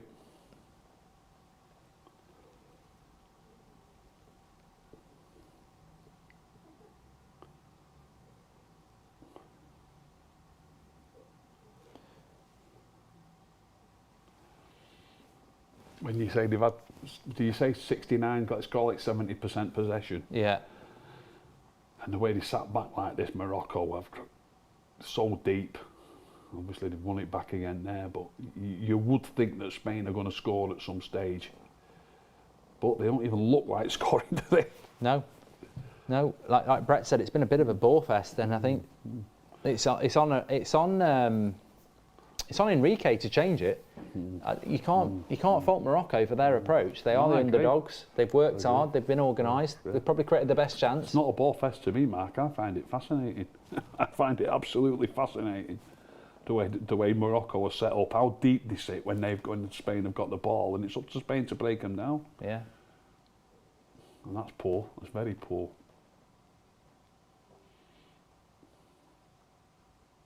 I think this is where Spain just lack the player that you would want.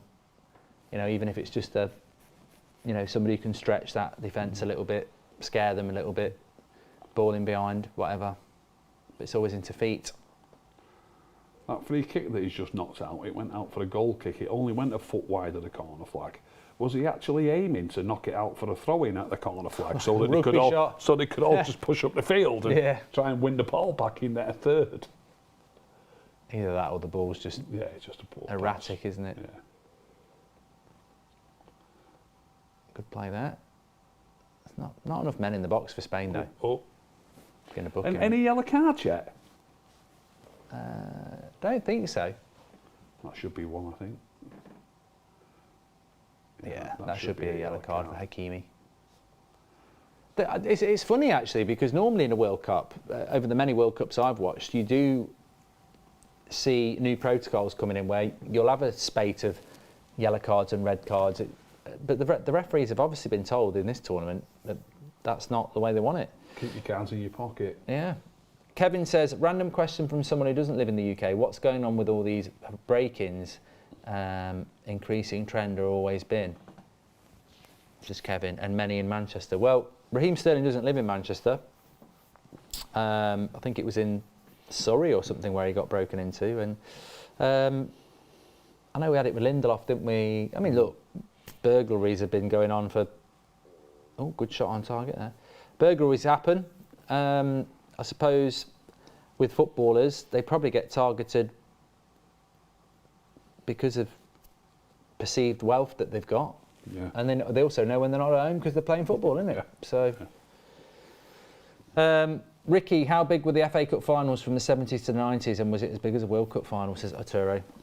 I remember the FA Cup final always used to be a big thing. It was a big day, the FA Cup final, but you know, it was not as big as the World Cup final, but maybe one of the big reasons for that was the World Cup.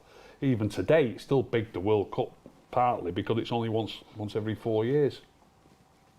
The FA Cup's every year, of course, but it was a day that you look forward to. Certainly, when I was a young man, you used to look forward to it, whoever was in it. Yeah. And you used to, used to enjoy the day. You used to watch, interviews with the players at the hotel in the morning before they got on the bus to the stadium. They used to follow the bus as well, didn't Yeah, they? follow the bus to the stadium and all that. It was great, the FA Cup, when I was a young man.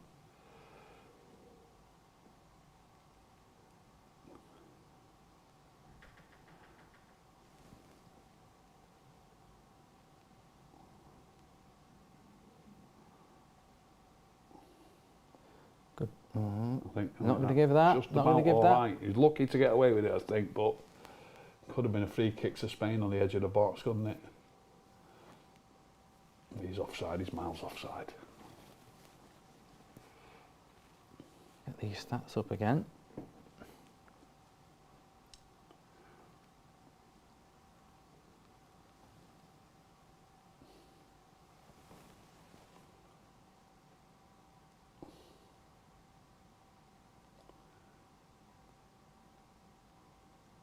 Oops.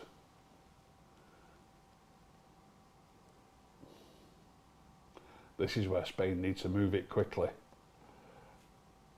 Yeah, it's too slow. Yeah, the two Moroccan players slipped on the edge of the box, one after the other, and there was another one up the field as well. So if Spain could have moved it quickly, they could have had an attack while Morocco have only got 6 or 7 men back instead of 9 or 10.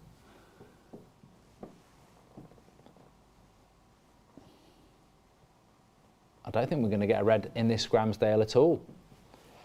No. Been told to keep their hands in the pocket. A card's in the pocket, definitely.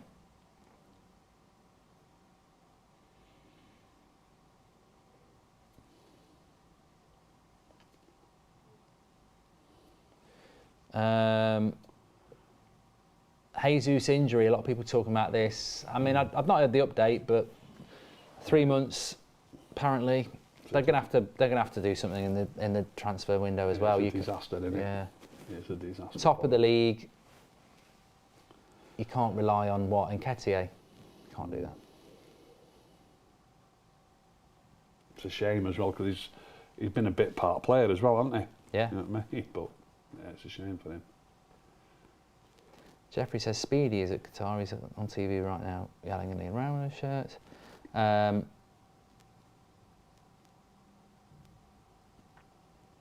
Morocco win against Spain tonight, says SBU. The poll went with Morocco. I mean, football's a funny old game. I think if Morocco got their goal, Spain would suddenly find some gears to attack. I don't know why they're... Well, I think Morocco, twice now in a couple of minutes, they've found themselves in a position where, you know, they've been attacking, and if Spain could move it quickly, they've got 3 or 4 players up the field. But once they settle back now, this is where they've got...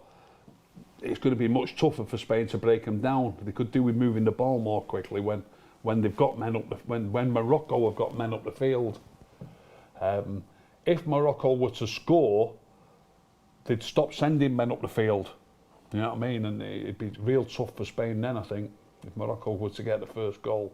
Well, it's also very predictable that Spain are going to try and pass their way through you, aren't they?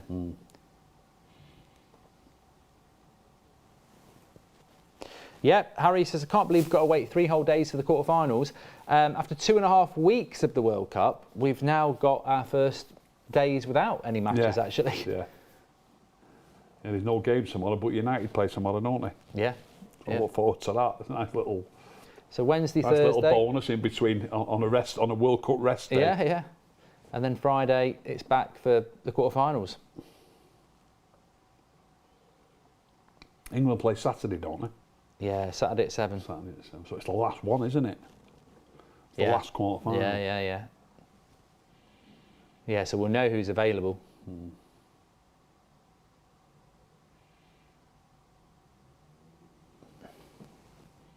Nice little ball. Oh no. Yeah, you feel if Spain are going to create something, they're almost threading the eye of a needle here.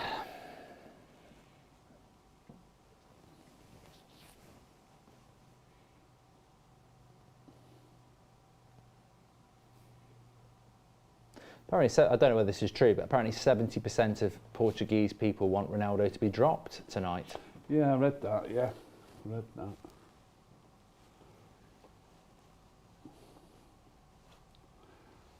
You either die a hero or live long enough to see yourself become the villain, don't you? Yeah, Must be hard for Ronaldo to, you know. He's fallen out of favour with United fans and he's fallen out of favour with the Portuguese fans at the moment. So. Yeah. Get Morata on soon, says Cracker Jack. Yeah, they'll have to try it. They've got to try something different, I think.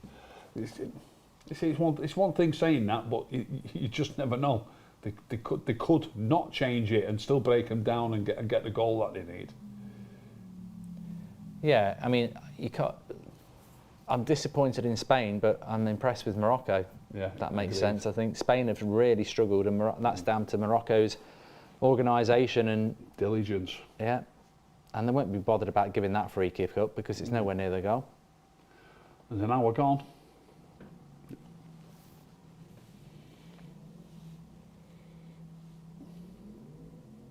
Here we go. Here's a sub. I don't think that's Morata. It's not Morata, is it? That's Morata. Oh, it is, yeah. Double sub. Enrique says, do you think Tony Martial can get 20 goals this season? This season, probably not. Stay fit, hasn't he? Yeah. How many has he got so far? He must have 3 or 4. In all competitions? He's got 2 against City, didn't he? Yeah. I think he's got 3. Got 1 against Everton, didn't he? Yeah, he did. He got 1, and then Ronaldo got the 2nd, I think. It's a good cross. No one there.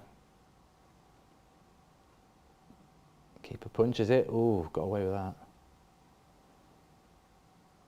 Now Morocco on the break with Ziyech.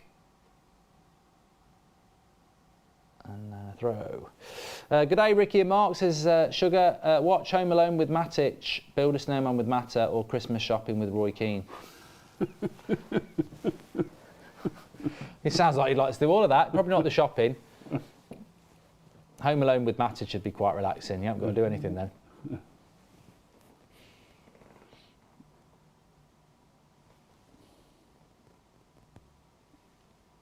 Who should be blamed if England lose, says Liam M7. The FA, the media, the manager. We spend the most, but our international team is always miles from teams like Spain. I think if England go out in the quarterfinals, you've got to blame the manager. I don't think you can blame the FA for sticking with him, but I think that team. I know it's France and they're the holders, but depending on how we go out, I think you've got to get. Depends how you go out, doesn't it? If we go out 1-0 or 2-1 and Mbappe's on fire, do you need to blame anybody? That's just football, isn't it? I don't think Southgate. If we go out on Saturday, I don't think Southgate will be judged on this tournament. I think he'll be judged on all 3. Yeah. And I think quarter-final of a World Cup, semi-final of a World Cup, and a final of a Euros, and not winning something would ultimately lead to me saying change, yeah, because the play. Well, the form, England's form leading up to this World Cup was horrendous, wasn't it? Yeah. Some people think he's going to go no matter what. Even if we win the World Cup, he'll go. That wouldn't surprise me. Wouldn't surprise me. He's had quite a stint, hasn't he? Yeah. Rumours of Pochettino. What, for England? I mean, it's not an easy pool of managers to go with, because English-wise, for me, the two best managers are at jobs that Potter and Howe. I don't think he's going to leave Newcastle anytime soon, do you? That'd be mad. I feel sorry for Potter at Chelsea, struggling a bit, isn't he? And I bet he can't believe that he wishes he had, and I'm sure he does wish that he had half his squad from Brighton with him playing for Chelsea. Well, he left them in third, didn't he? Were they in third at the time? So, yeah. They certainly play fantastic football, and they still, I mean, they're not having great results, but they still play great football under a new man. He hasn't made a lot of changes. He's basically following the same pattern.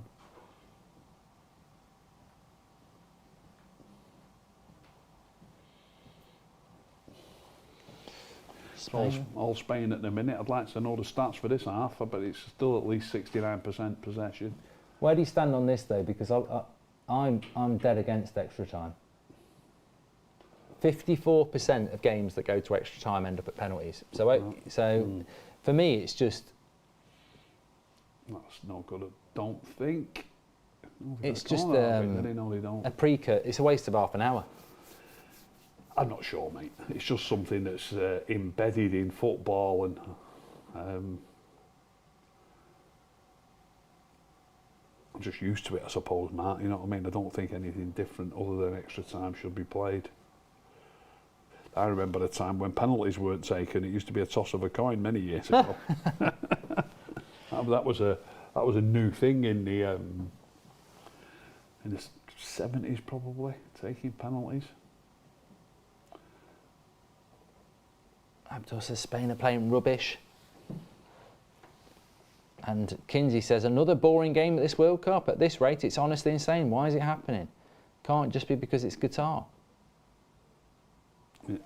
If you think it's a boring game, it's just because you want to see a team scoring lots of goals, I think. But well, you could say that Morocco are stopping them from scoring goals, and they've not got the same talent in the team for attacking play. So they can't really go toe to toe with Spain. They could probably get beat comfortably. That's the fascinating thing about football. You've got one team, the Moroccan team, who know that they've got to be well organised. They've got to be dogged. They're diligent in the work, and they can make a game of it, and they are definitely making a game of it. To me, that's not boring. That's football, and that's tactics. And look, if Morocco didn't have even the quality of play that they have got, even as good as they are, and they're not as good as Spain, but if they attacked a lot and ended up getting beat 5-0, I won't find that entertaining. I'd sooner watch a 0-0 draw than a 5-0 win. I don't mind goals in a game if it's 3-2, that's fantastic. But I'm not interested in watching 5- and 6-0 games, which would be a probable outcome if they were to throw players forward willy-nilly. Yeah, and I'd agree. I mean, look, Brazil were entertaining last night, but that game was over after 10 minutes. And as you know, we want goals, but Morocco are playing to their strengths, and Spain don't have a plan B, as Douglas Wright said in the chat. This is not. Morocco have got every right to play this way because it's probably the best way of them getting through. Correct. It's giving them a chance. And they'll play like this against Portugal. And they'll play like this against France if they get through, or England. Corner for Spain, and they just brought Morata on, so you might see a goal here.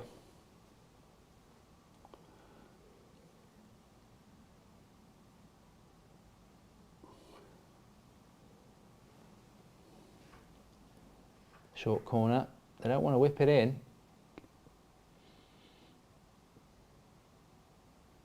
Yeah, they're very, very nervous, Spain. Don't really seem to know what they're doing. And they have got Morata on the pitch now. Well, I don't know what that is again. Poor ball in. Yeah.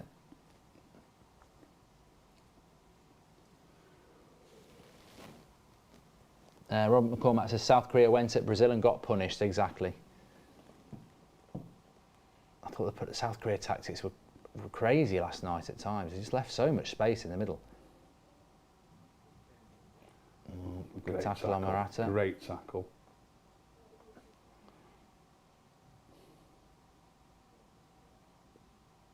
Beautiful football by Morocco. Giving it to them.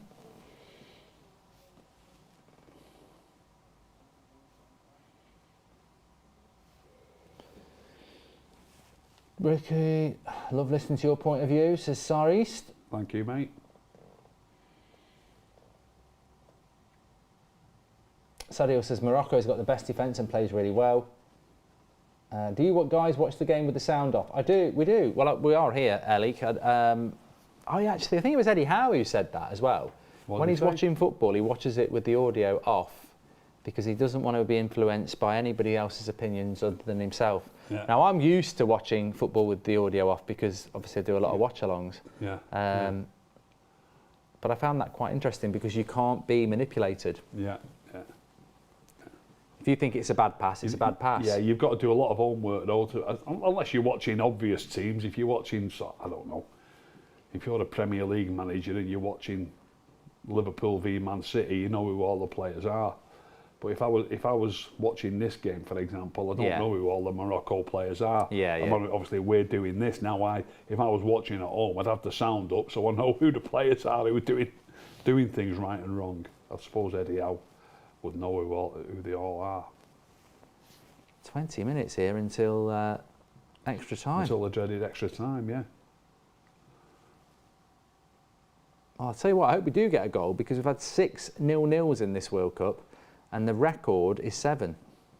Is that right? Right, I didn't know that.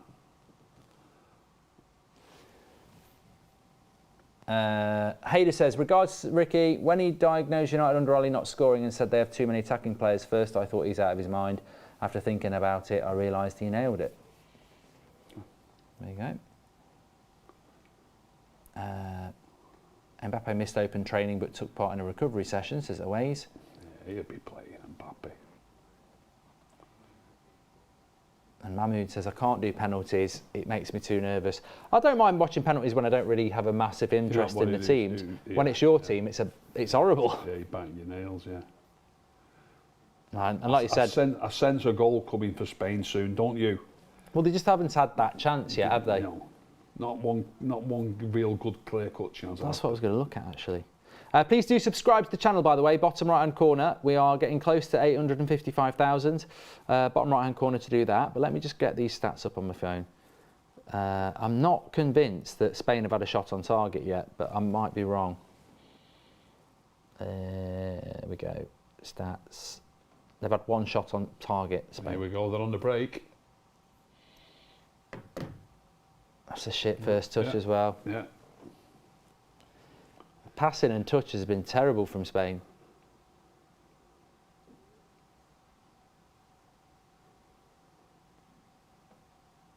That's a good ball. Oh. Who does Ricky want to buy United? Says N on. Any thoughts on that, Ricky? Not really. I don't know enough people who've got enough money.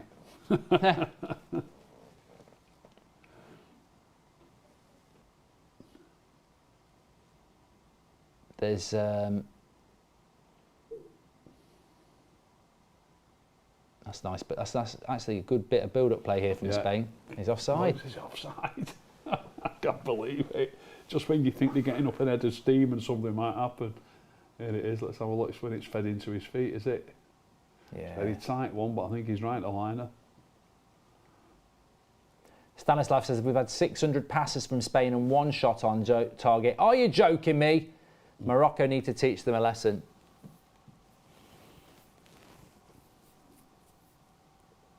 Well, we've not had any shocks in the round of 16, and a shock is a shock is a shock. It doesn't have to be a win in normal play. It can be through penalties.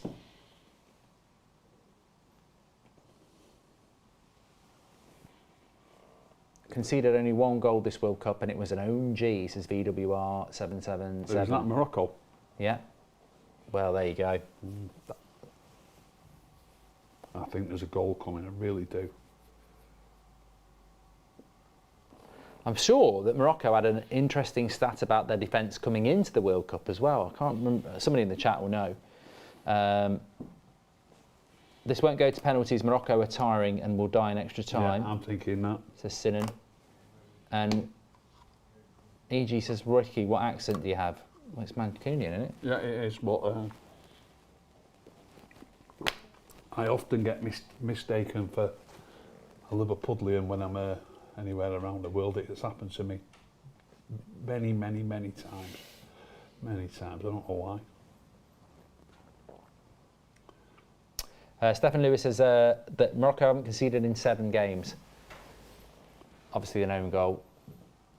Oh, no, he's not going to give that as a free kick either. He wants to play on. They're really struggling here, Morocco, and he can't get it away properly. There's a goal coming. He's done well to win that, though. Ricky thinks there might be a late winner here for Spain. I do.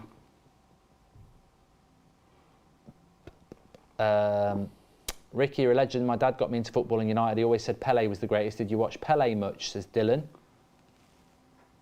Yeah, I've seen quite a few games on the TV that Pele played in. He's a fantastic player, obviously, but I never saw him in the flesh.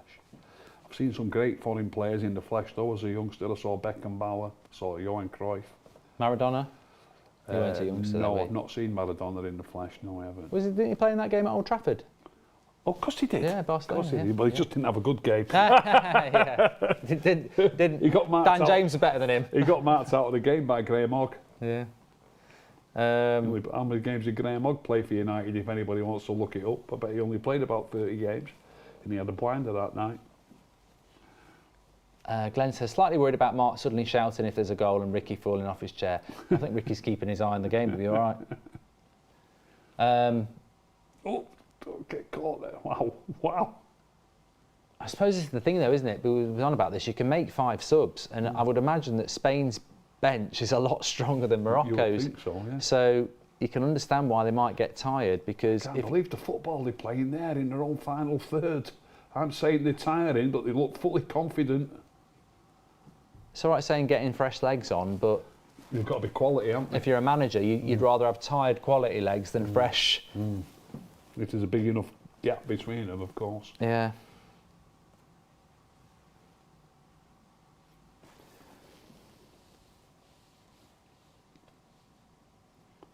I'm doing the Man United game tomorrow on the United stand. Yeah, it's a plan B. Interesting game. You know, United are playing on Saturday as well. Yeah. At 5 o'clock. Sandwiched so in between the two things, games, yeah. isn't it? Yeah, so long as And I was like, if one of them goes to, if the first one goes to extra time, you're going to miss some of the United game. Yeah.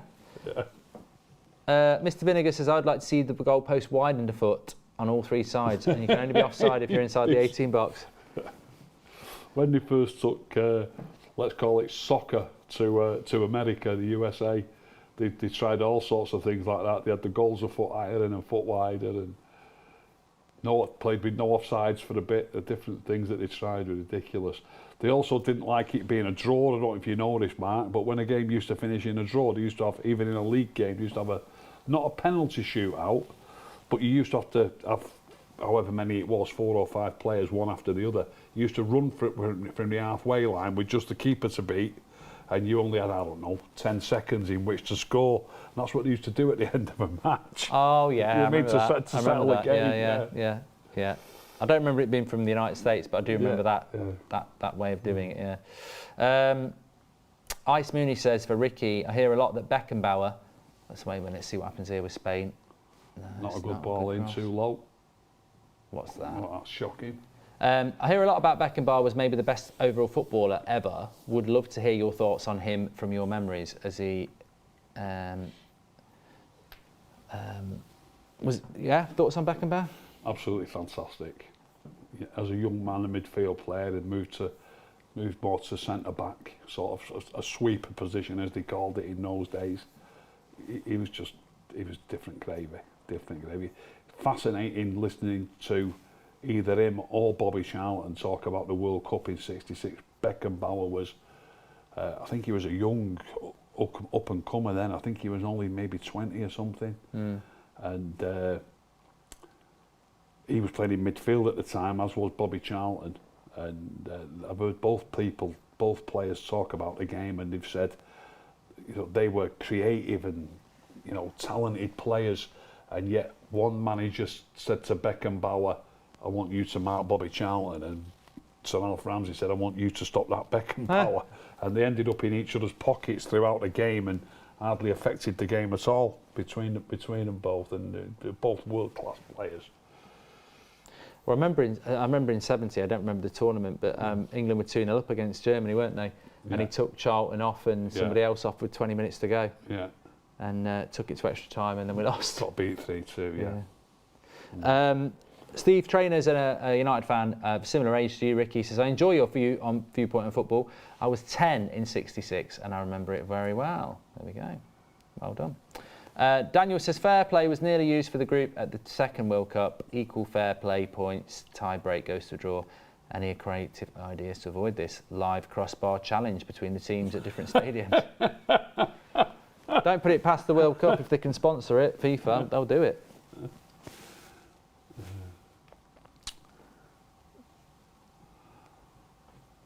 Well, I've never thought of that before, what he's just said. Something happening at the two stadiums. You could have a penalty shootout, couldn't you? With five players at one stadium and 5 at another. Cross, no. Corner. Never seen a team waste so much possession, says Billy Jones. Well, yeah, Spain are still hovering around 70%. It might have even gone up. We'll check in a minute. Please do subscribe to the channel, by the way. Sorry. Could have been handball? No, dead ball. Like, you give a corner, but it's a dead ball, I think.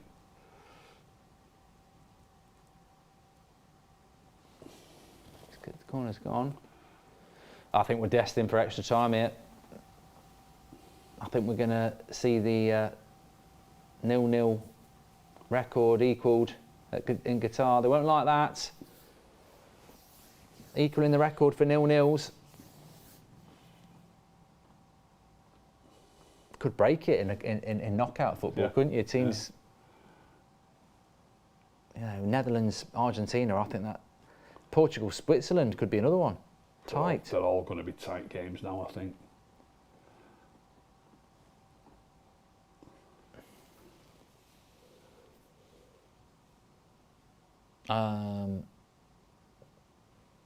Yeah.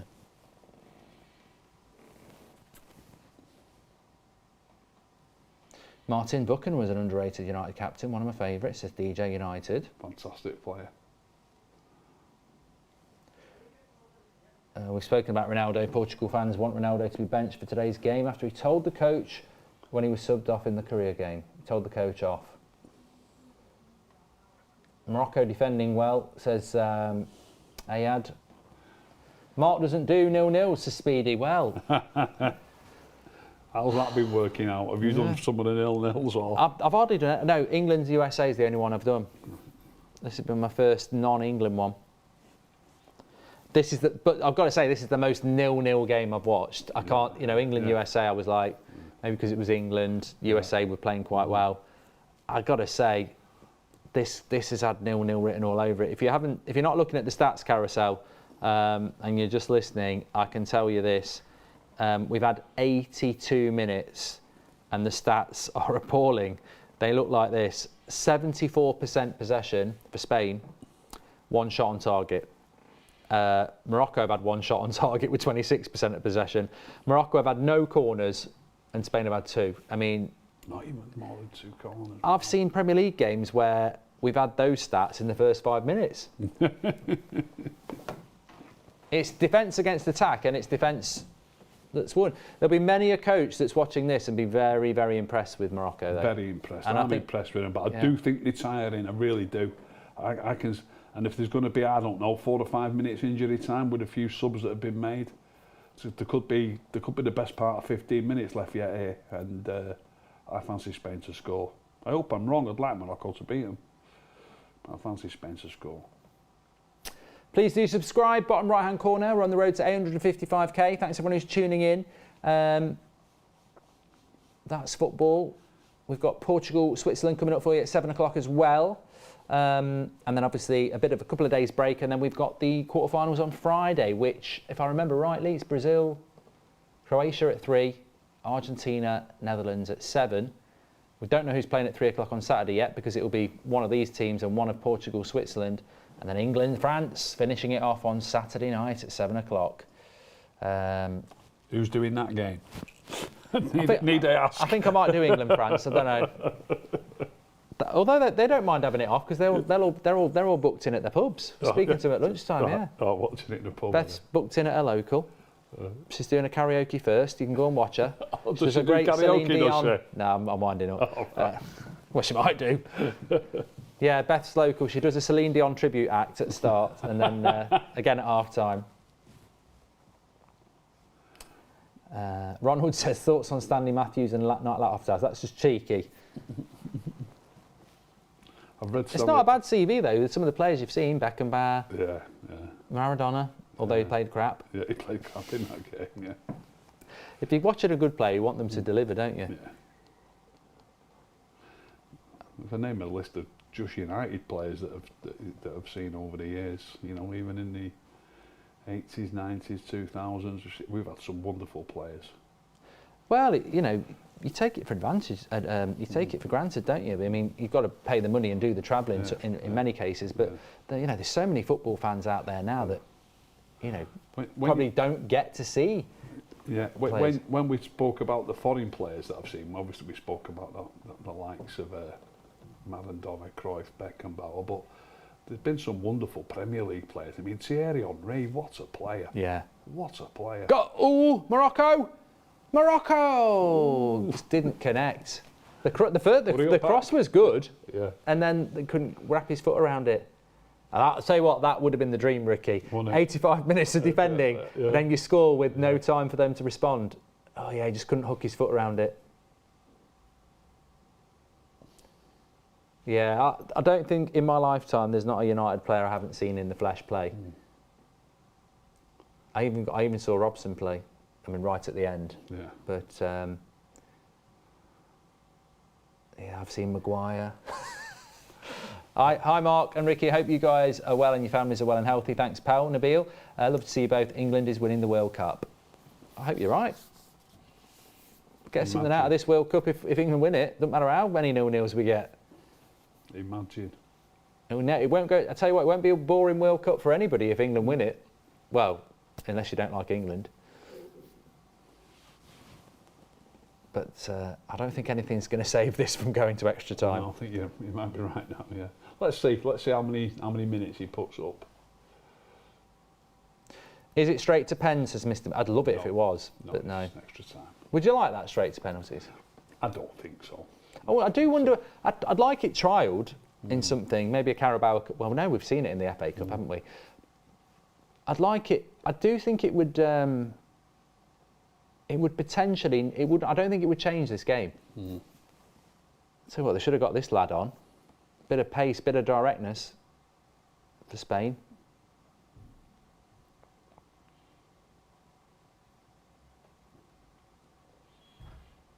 Yeah, I don't think it would change Morocco's approach, would it? They'd still be like, keep it tight. If it goes to penalties, we fancy our chances. But my argument is extra time's not going to change it either. They're still going to be tight. I think you've already named the stats, haven't you? Is it not 50, more or less 50-50? Yeah, 54%. I mean, think of it this way: if 100 games go to extra time, at least 50 of them get sorted out without going to pens, don't they? Yeah. Do you know what I mean? Yeah.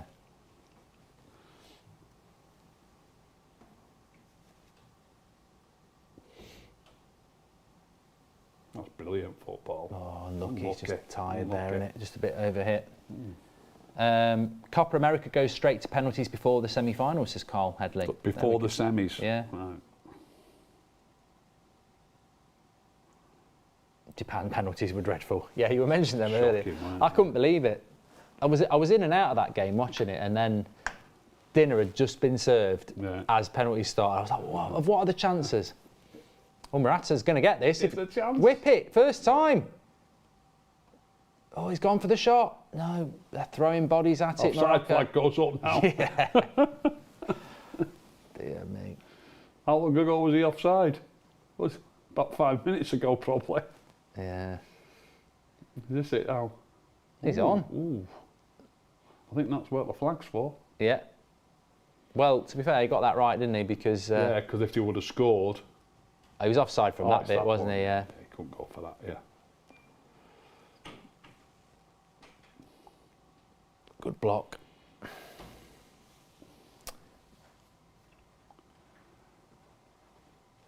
So, number of corners should decide before a penalty shootout. No, I would never get rid of a penalty shootout. This is a very English thing when I was growing up. Because we lost so many penalty shootouts, like Italia 90, Euro 96, there used to be constant things in the news about ways of changing it. But it's a great way to, I mean, when we beat Colombia in the last World Cup, I loved it. It's a great way to win. Yeah. Great way to win. Here we go. Nah, he's not got the run on him.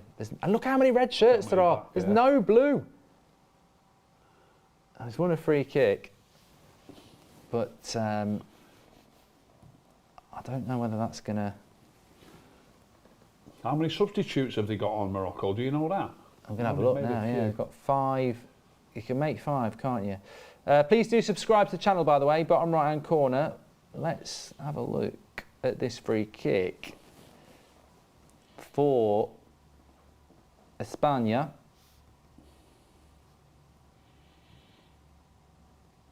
They're going to play it short again, says CJ. Yeah, they don't seem to want to... Well, I think the thing is, Morocco have been so dominant defensively in all areas that I think Spain have now become allergic to just whipping a straight cross in. There's a 90 minutes coming 90th minute as well. Let's see the injury time.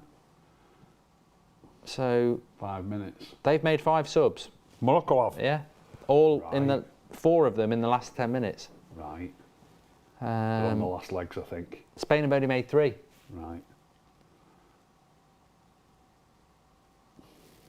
And that's a crap free Should have kick. done better with the header, though, I think.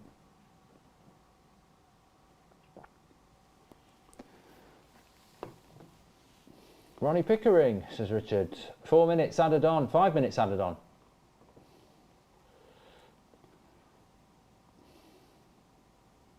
Morocco players unfit, says Zugi, and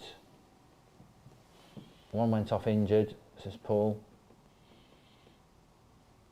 Yeah, United against Cadets tomorrow. We're on the United Stand. If you want to watch along tomorrow, we're on the United Stand tomorrow at 7. No World Cup matches tomorrow. Morocco have made it boring, says affected area, but Shamir says they deserve to win. He almost got it there. He nearly took it off the keeper. If you want surprises and shocks in the World Cup, then this is how they happen. Because there ain't no way Morocco's going toe to toe with Spain and playing high up the pitch. They'll get. You've got to. Horses for courses. Yeah. You've got to play to your strengths, haven't you? He's hurt his knee. And they've got no subs left.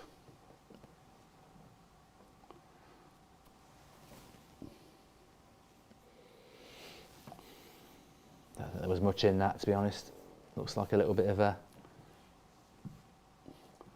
buy a bit of time. This is something that I've thought about with your substitution limits that they have. Obviously, it's a lot more subs than you had not long ago. So you're allowed 5 subs, but you're allowed a sub for the concussion injury as well, aren't you? So that you could possibly have 6 substitutes. I wonder when we will first see or think that a player has gone down with a concussion injury when they've already used 5 subs, when it's not really a concussion injury. It will happen at some stage. Oh, 100%, yeah. Now, have they sprung the offside trap here? Morocco! Ah! Ooh. I think it was offside. He swung at thin air. Great to see you and Ricky Mark. SK, if you could pick what's your England 11 or just midfield and attack? Well, I suppose the simpler question is, and they are miles offside, the simpler question is, would you make any changes to the team that he picked against Senegal? Henderson, Bellingham and Rice, and then I'll stick Saka, with that Kane midfield and for the Foden. Clearly we've not mentioned today, as we've spoke about England a few times, Luke Shaw, I think he's having a wonderful tournament. Yeah. Doesn't get the credit he deserves. No. I like the way Trippier plays, but I know there's a lot of talk about Walker's pace and maybe picking him in case he comes up against Mbappe. I sort of agree with that, but Mbappe could use his pace. He could end up against any player at a given moment. Walker's not going to necessarily be on him all the time, and if he's playing at right full-back, and Mbappe happens to go and drift into the inside right position against our left-sided centre-back, if Walker's playing at right back, you can't say, oh, you've got to go across there with him. You're going to be open on the left, you know what I mean? So I'm not too sure about that. But I like Trippier. I think he's a great player. His passing's fantastic. Walker's passing lets him down many times for me. So I'd consider that.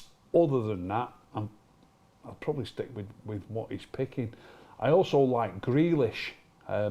Saka's doing well. He's scored 3 goals and he's playing well. Hang on a minute. One last chance to whip a cross in. Free kick with less than a minute of injury time left. I'd like to see Grealish get more game time. That was about to say. I wouldn't mind seeing Foden on the right and Grealish on the left. But Saka's doing well enough as well, though. So, you know, just around the 2 wide positions and maybe the right back position. Chance for Spain to just whip across in here. Moroccan fans looking nervous. I don't know why. He'll be fine. I just can't see Spain scoring from a free kick. Oh. Nearly. Nearly. They'll get a corner. It was one of those where it's curling in towards the goal, no one's touched it, and then the keeper's done a good job, really, just palms it away. Palmed it out for a corner.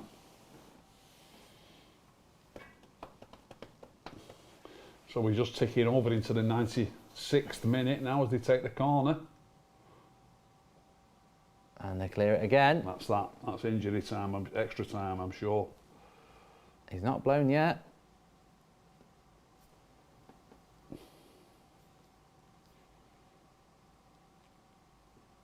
It'd be remiss of me not to tweet this out if it happens. 0-0. 0-0 it is, mate. The whistle's gone. 0-0. It's 0-0.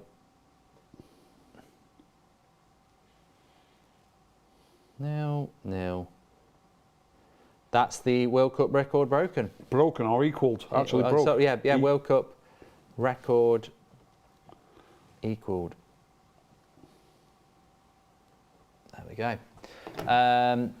Do you think we'll go to penalties now, says Ahmed? Yes, I do. I've been saying for the last 15 minutes, I expect Spain to score, and now that you've told me that they've used all 5 subs, Spain have got a couple of subs left. I think Morocco are looking out on the feet at times. So I still think Spain are going to score. For the good of the tournament, I'm sort of thinking maybe Morocco, because at least they've got a game plan and someone's got to break it down. Spain, I would love to see Morocco do it. I think a lot of people are like that. I like the underdog. It's great for the underdog to have its day. So I would like Morocco to do it, but I just feel as though they really. I mean, they've been. I was about to say that I'm going to defend with 11 men behind the ball, but it's been like that since the first minute. You know what I mean? Sorry, one of our cameras just had a close-up on my water there. I could see it on the screen, so I was going like that, but I don't know whether anyone else could see me doing it, if you could. Look, I'm going to go retro childish here and say I want penalties. always as a kid. 90 minutes is a lot longer of watching football when you're a kid, and I'm like, if I haven't got a result after 90 and we're having half an hour, I'd be like praying. I really want extra time, really want extra time. I remember actually, used to get it a lot in the FA Cup when I was a bit younger. In fact, it must have been the 1990 FA Cup. We played Oldham in the semi-final, and we played them at the weekend, and it ended up being, I think we got a late equaliser or something, and it was going to be a replay on the Wednesday, and I was like, I really hope it's a replay so I can stay up on Wednesday night to watch it on Sports Night. But I do want the penalties now. Rob says it's been an absolute pleasure listening to you both. Happy holidays, Rick, if we don't see you before. Thank you very much, Rob. Same to you, mate. Yeah, we've had some good chats. We've still got half an hour to go. Please do subscribe, by the way, bottom right-hand corner. It's free to do that, and we're on the road to 855k. Get involved with That's Football. Share the video, because we might get a penalty shootout, Ricky. Yeah, that'd be nice to watch now, but we'll probably get deprived of that. But I'd like to do a penalty shootout in the studio. That'd be good.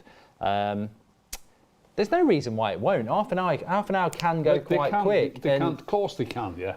And it just depends what Spain do. They're in that sort of rock and a hard place, aren't they? Do you go for it? We've seen Morocco They've catch broken them away a a couple of times. They've not had good chances, but they've had the moments in the box where it could have easily fallen for them.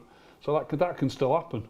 And it'll be nervy for them, won't it? Because they'll be like, we're the favourites. The pressure's on us. Yeah. And we've got half an hour to do it in the real game, or we're going to have a lottery in the penalties. Just for clarification, both teams get an extra substitution, so Morocco will get half so one. they have got another sub. That's yes, from of Fire course. Cable. Thanks for that. Yeah. So, as I just mentioned before, the thing with the concussion ones, you could have. Well, I was about to say you could have 7 subs, but I suppose it's unlimited, is it? Yeah. If somebody else gets concussion, you can replace him. Can't you? Just get your centre backs to bang heads, you know. And you lot said Croatia looked bad versus Morocco. Everybody looks bad versus Morocco because they're bus parking masters. Yeah, look, I'm not going to criticise a team like Morocco for doing what they've done here. I think you know, do you want to be in the World Cup quarter final or do you want to go home? Yeah, simple as that. They can't win this tournament the way that Spain could win it or France could win it. Brazil. Yeah. Who do you think they are?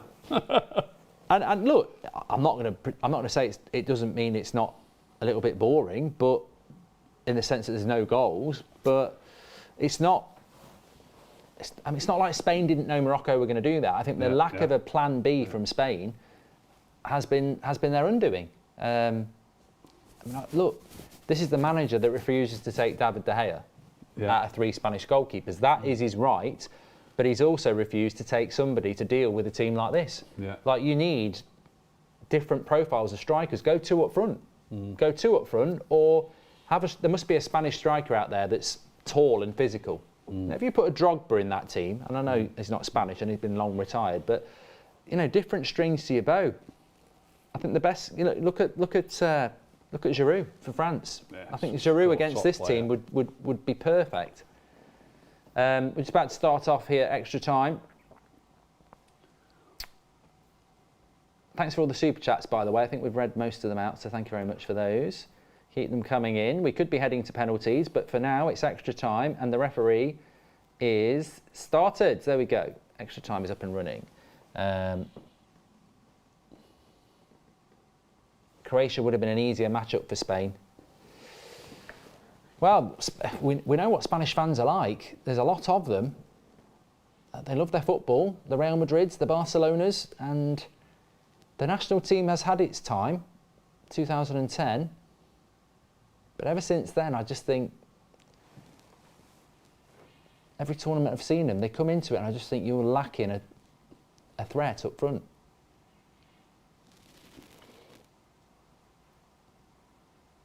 Who do you think would be better at penalties? It's hard to say. I think certain teams you can say they're good at penalties and they've got a good goalkeeper, but I mean, you'd probably fancy Spain because they're the more attacking team, but it's not always about that, is it? We saw Harry Maguire's penalty in the Euros, it was brilliant. No rules, if you could add any player from any generation to each team to spice things up, says Matt Ross. Well, I loved Maradona. I mean, I got to see bits of him. I just love that bit before the game where he's booting the ball in the air and then just and doing it again and again. To do that with a ball and not move is just that's not even wand of a left foot. That's just ridiculous.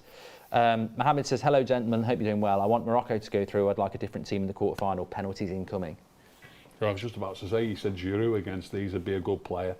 But you might see that, it'd be a semi-final, would it, for Morocco to play France? It would, wouldn't it? If Morocco get through this, I don't see any reason why they wouldn't get past Portugal or Switzerland. No, I don't either. They play in the same fashion, but why not? And Spain, I think Spain are better than Portugal, don't you? And I think they're better than Switzerland. Yeah. And I don't think, I don't know if everyone can remember it, but Greece, 2004. Yeah. They were a lot worse than this Morocco side. They were proper part the bus and nick a goal. So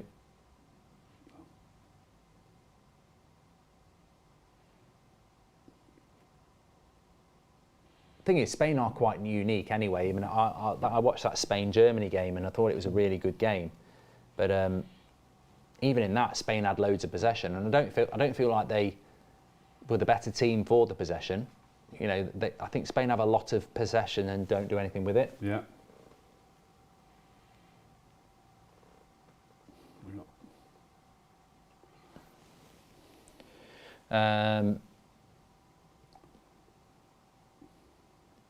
Ricardo says, I definitely remember Greece. Portuguese fan, was the only team to beat us, and they did it twice that tournament.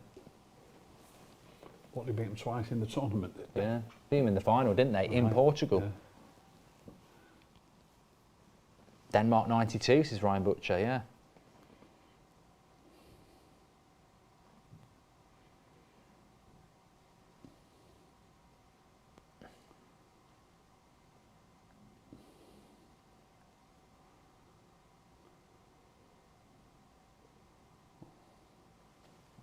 Looks like a foul to me, is it? He's not give it. I think he's given handball against, was it Hakimi who got pushed over there, I think? Looked like a foul to me. He gave a free kick to Spain.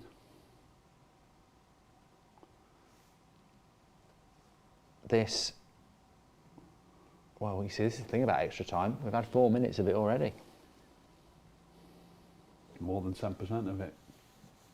54% of games that go to extra time go to penalties. Flip a coin. This is another reason why I like penalties after a game like this, because you've sat through what is very tiresome football, because it's like concentration football. Yeah, yeah. And then at the end of it, you just get that lottery. That's nice ball. If he's onside, Spain are in trouble. Onside, you know, I think he might be. No, what? What did he do? I think he got nicked off his toe, I think. I don't think the flag went up. Have a look. Oh, he's well offside. Oh, is he? With the left back? Might have been on. I think. It's one of them, innit? You're just about to. Yeah. I've told this story so many times. I was playing in a. Not like I've done it every week. I was playing at Old Trafford in a. I can't remember what it was. It was a charity thing or something, and Wes Brown and Ji-sung Park were on the opposition team, and I'm playing centre mid. We're attacking the Stretford end. The right winger's got it, and I'm screaming for it on the edge of the box. Everyone else is in the box, and I'm screaming for it. He cuts it back. I controlled it. I'd already looked behind me, just about to hit it, and then Ji-sung Park comes from nowhere and takes it off my foot. I was like, you Park nicks it off, you know. Yeah, I didn't even get to shoot.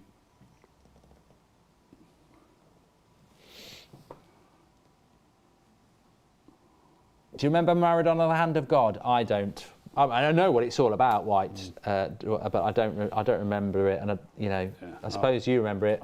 Must have been a big. Being able to remember that must have been a massive injustice as well. It was unbelievable. Yeah. It was so clear there and then. Yeah. Couldn't believe that the referee or linesman couldn't see it. I just couldn't believe it. Was that before he scored the good goal or after? That was the first goal. Yeah. The thing is, they went on to win that World Cup, and England had a chance to equalise, didn't they? They did, yeah. It's funny, England got knocked out in 86 and 90 by the winner. And we could have beaten both. Yeah.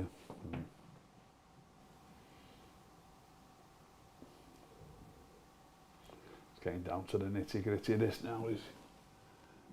Good tackle. The thing is, we've not seen anything in this game that suggests that Spain are going to create the goal they want to create.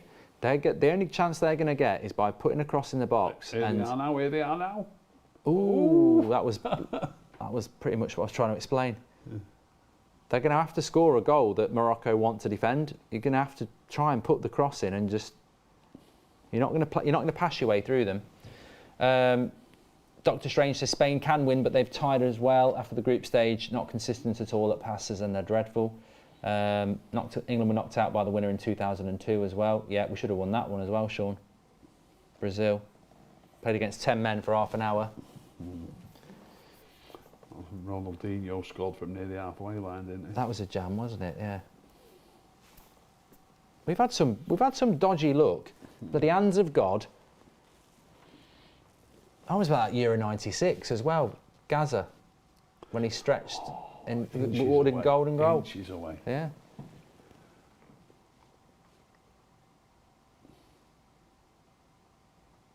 Lampard's won in 2010. Yeah, but we got stuffed in that game.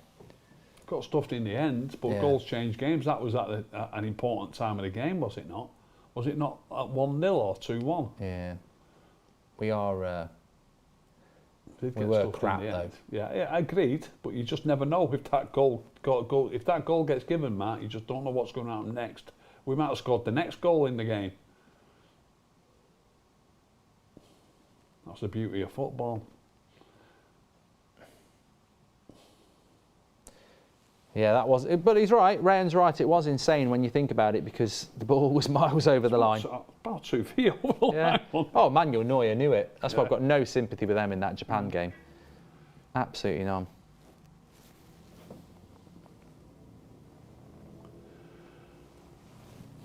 So extra time is going the way.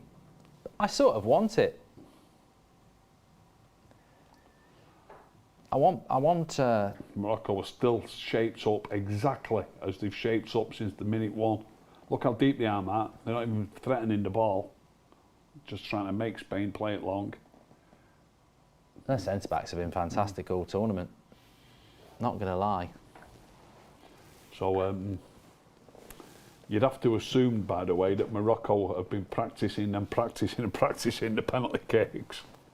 800 passes to 200. But, you know, sometimes stats are there to deceive you. What that says to me is, to some people they'll say, oh, it's a disgrace, Spain should win. But, here we go. Good defending again. Defended. You know, defending's an art. These little moments are just coming a bit more often now. Yeah, they are. I know I said it before the 90 minutes were up, but I think there's a goal coming. Defending's an art. And so is attacking. And Spain, I don't think they let 1,000 passes before the game's over, but they should have created a lot more than they have. They are starting to put these crosses in now. Ball in. Here we go. Blocked. Great block. Great block. Yeah, you're right. They are becoming a little bit more frequent now, these last-ditch tackles and well, they're blocks. not even half chances, they're quarter chances, aren't they? Yeah. Or decent balls in the box even.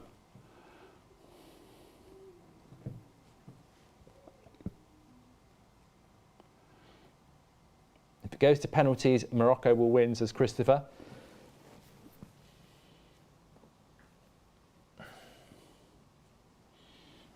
When it comes to this sort of situation, I feel sorry for the team if they do concede when they've defended so resolutely for over well, it'd be 2 hours, wouldn't it, by the time the extra time finishes? Live by the sword, die by the sword. True, yeah. Invite the pressure and it will bite you.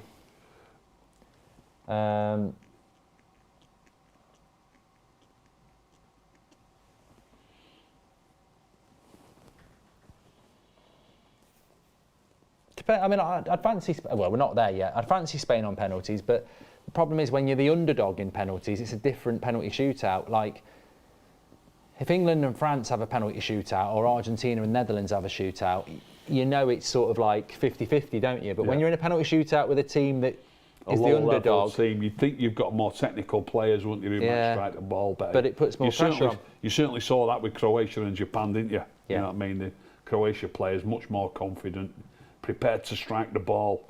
The Japan players were almost timid in their approach to the ball, weren't they? No conviction. But yeah, Spain would be... oh, he's headed it. I thought the keeper was going to get it. Spain would have that pressure because it's like being in a penalty shootout against a team that you know you should have beat. Yeah. Or in your head you think you should have beat. Keeper's telling I don't think this Bono goalkeeper's bad anyway. I've heard of him before. Let us know in the chat. I'm sure Bono has played... He played for Villarreal or something like that. I don't think it's the same goalkeeper actually. There's a Bono who plays in a Spanish team that United have played recently, but it might not be the same Bono. Bono! Sevilla keeper. Oh, it is the same keeper, yeah. Plays for Sevilla. I knew he'd played against United. I'm nervous now. Now it's really, they're really getting stretched.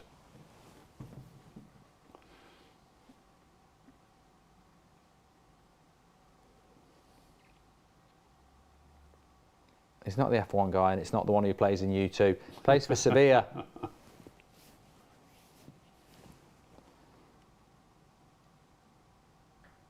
Yeah. He's going to shoot from distance. Wow, look, good luck with that ball, mate. Straight over the bar from City's Rodri. Frustration that. He knows he's not supposed to shoot from there, and he knows that if he did that for City, he'd be getting a ticking off, I think, from his manager. Well, I'll tell you what, unless Portugal really turn up tonight, I think I've seen enough that it's France and Brazil, and maybe if someone knocks them out. But I don't think Spain are... If Spain get through this and then play against France or England in the semis or Portugal in the quarterfinals, I don't think they're going to become a better team. Here we go, Morocco. Ooh! Ooh! Oh! I thought it had gone behind him. Yeah. What a chance. Oh, keeper's made a big save there, to be fair. I thought it was going in. Oh, no, Spain are on the break. Foul him. No, he's not well fouling played, him. lad. Well done, played. yeah. I thought it had gone past him. I thought he'd scored there. Let's have a look. There he is. Times his run well. Could have took a penalty there if he wanted it. It's gone to go through his legs and it's hit his back of his ankle. Good save. I'll tell you what, there was a flailing leg there from a Spanish defender that Goldbridge in his prime would have gone diving over that. Probably would have been booked for it, but I'd have seen it there and gone, whoop. Where's my Speedos? I played the game. Spain are going to lose this, says Joey.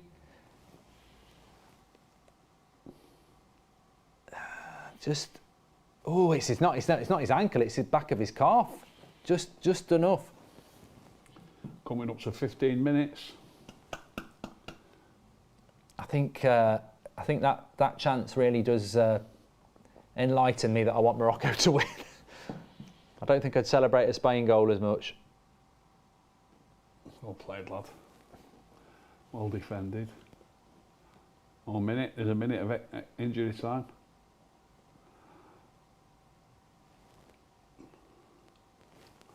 Come on, get out to him. You're giving him too much room. Corner. Or is it? Sorry. Yeah, I think it's a corner. Was it a corner? I think he's given a corner, yeah.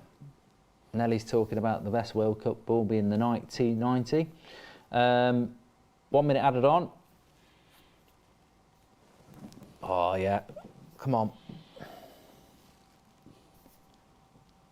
Cross comes in. Keeper's easy. Oh, no, he's not. Oh, I think he's going to make him retake it, isn't he? No. Yeah, no. Got tripped up. He sold him to stop there, yeah. Yeah, retake. The time's up now, is it? Second three. Yeah. Shouldn't really have time on for a corner, you know. Referees always do it.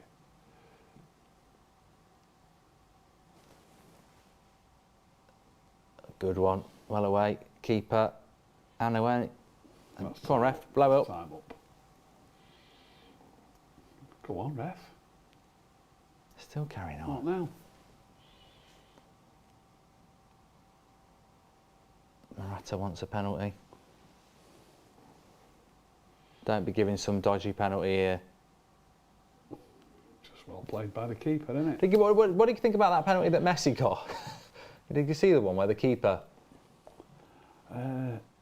Remind me, what happened? Keeper came for it. Yeah, I'm trying to think what comes. I'm just getting tired myself now. They got a penalty. Who did Argentina play? It wasn't Australia. No, it wasn't. It was Poland. Chesney dived like that to get the cross. Yeah. Messi headed it and then he caught him in the face after. Never a pen. Yeah. Never a pen, not in a million years. Yeah, dodgy it was. Here we go, half time. So we're 15 minutes closer to penalties, but the chance of the half, Ricky, fell to the Moroccans. That's probably the best chance of the game as well. It was, without a doubt. Yeah. Without a doubt, it was the best chance of the game. You know, basically, he needed to beat the keeper from about 10 yards, didn't he? And shot straight at him. Apparently Ronaldo's been benched for the Switzerland Right, game. okay. I mean, I've not got the official team, and it is What time is it now? 7 o'clock kick-off, and it's only 5:15, so that would be a little bit early, but apparently he is Sometimes benched. the news breaks, doesn't it? So Yeah. maybe that's the case. I'd heard there was a bit of a shitstorm about the way he was subbed off, and his career's going from bad to worse, isn't it, at the moment? Look, at the end of the day, Frustration. you can't beat Father Time, can you? No. He's coming up 38 now, isn't he? And he's a striker. Yeah. There's not many strikers play to that age, no matter how good you are. You know, keepers keepers a few times and centre-backs occasionally. But centre-forwards playing at that age, you know what I mean? He just can't.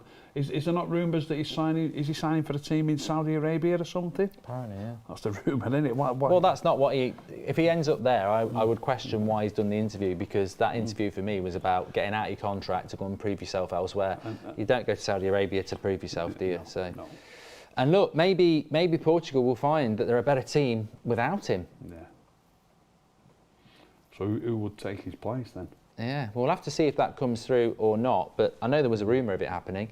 Just about to kick off for the second half of extra time here. And referee kicks it off. There we go. He's gone straight for a shot from the shot. What's that all about? Bloody hell. World Cup round of 16. They're not too worried about that, because let's kill let's 5 look seconds. at the clock. 10 seconds gone, and the ball's now deep in the Spanish half, which is there where they want it to be.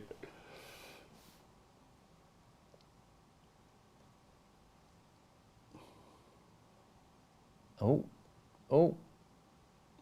Get rid. Thanks everyone who's tuning in, by the way. Please subscribe, bottom right hand corner. Switzerland and Portugal coming up at 7, and apparently Ronaldo may be out of that game on the bench. Don't know whether it's true or not.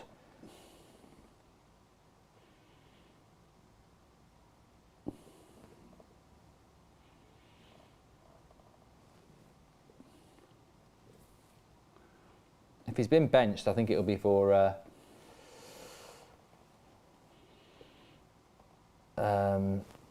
what do they call it? Dissent. Because he had a pop at the ref. Pop at the manager, yeah. I won't believe it until it's out. I think that'd be a massive step to do that. And with Just Kevin, I doubt he has been. Someone just tweet Piers Morgan, he'll know.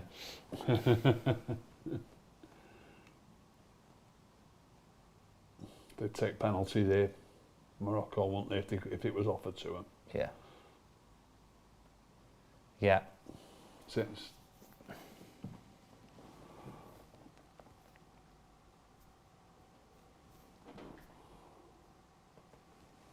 and it's not like Spain are laying siege, is it? They're being held at arm's length in the main, aren't they? Yeah. You know, they're having to play the ball around their own halfway line, and Morocco are sat off them 10 metres off them or something.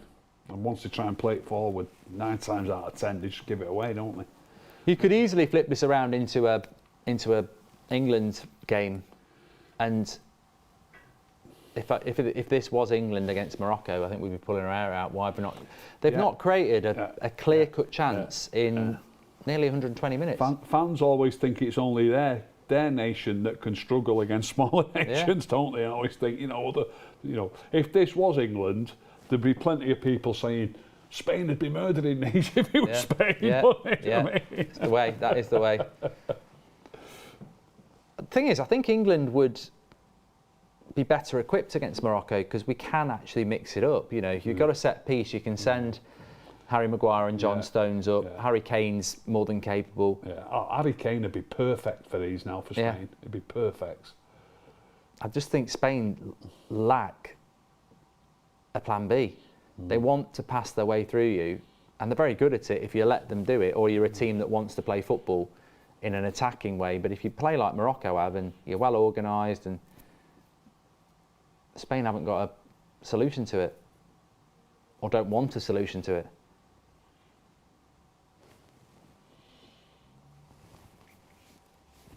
Spain substitutes there, they're getting the ball back in play quickly for them.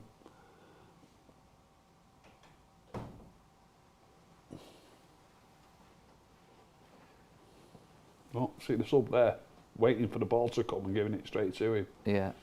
Speeding it. Be a long 10 minutes for Morocco now. Yeah. I'm praying for him to hold on. I'd love him to take it to pens after all this. Oh, yeah, God. Who doesn't want... If anyone in the chat doesn't want penalties now... Or a goal for Morocco on the break. Yeah. We've...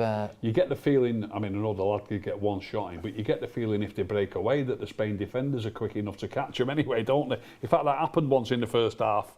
He got back and just took it off his toe, didn't he, as he was shooting. Apparently, someone just said in the chat there that Spain haven't won a knockout game since 2010. What? I don't know whether that's true. I mean, it would be... That'd mean that 14, they got knocked out in the group stage. 8, well, or they got knocked out in the round of 16 in the last 3 World Cups. Actually, it's only 2 World Cups, isn't it, really? It's 14 and 18 because... Well, they won the World Cup in South Africa, didn't they? What year was that? 10, yeah. Right. Oh. Keep it, give it, keep it. Oh, he just pulled his hamstring kicking that then.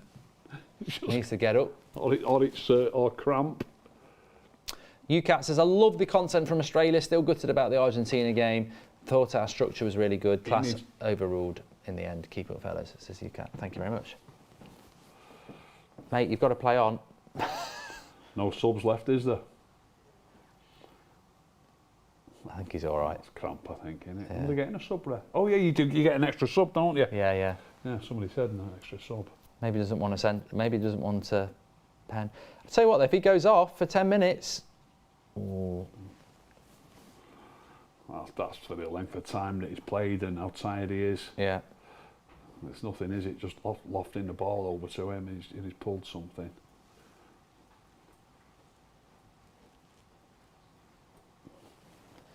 Yeah. He's coming off. Is he coming off to be subbed or is he coming off to go back on? It's could be a loss for them, that. Probably been one of their better players, says. Now, is he trying to get back on? Yeah, He's strapping up. He's going back on, isn't he?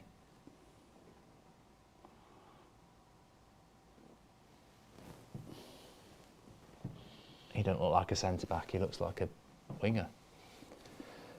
Excuse me. They've only got 10 men on at the minute and Spain will know it and it's time to turn the screw. They've got to try and win this and get rid of it. Well played. Apparently we've got a João Felix update. Let me have a quick look.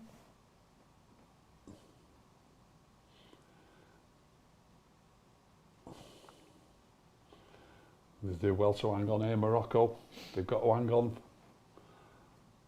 with 10 men for a minute or so.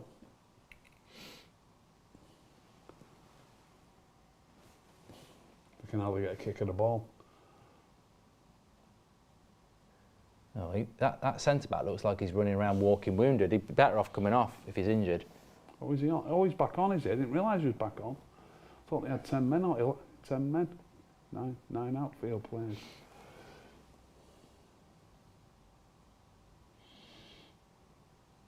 That's poor. That's poor. Atletico CEO, João Felix is top level, but because of his relationship with Simeone and game time, we feel that makes sense to consider potential bids to sell him.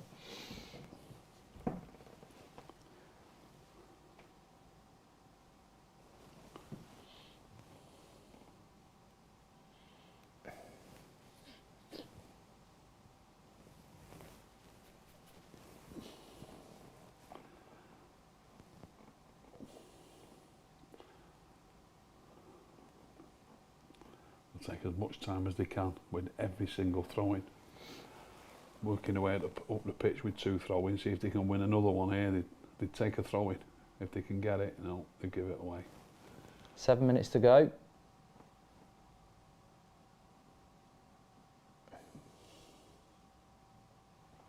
You never know, maybe Spain are comfortable with it going to penalties. I think they will fancy themselves on pens, but I think they'd love to put it to bed beforehand.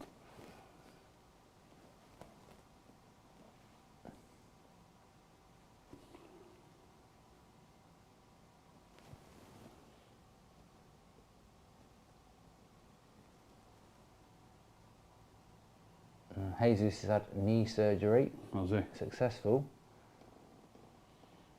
Somebody else is down for Morocco now. They're not going to hang on here, surely. Well played, lad. That's well played as well. Go on, run him. On the angle. On the angle. Get the shot off. Get the shot off. Oh, just get the shot off. I think he wanted that angle to be too good. Not confident enough on his left foot, I don't think. Take the shot when it was there. Yeah. No, he's lost it.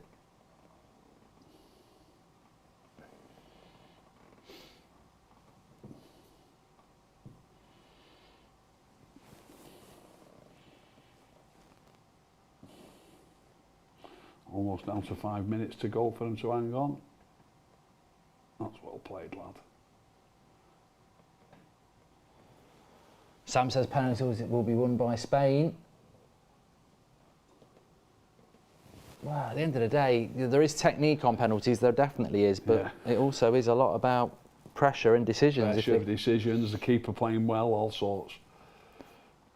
If you put them all in the top corner, you'll score, but still 5 minutes to go. That's going to go out. Ain't going to keep that in. Well played, lad. Cool goal kick. Well defended. Less than 5 now.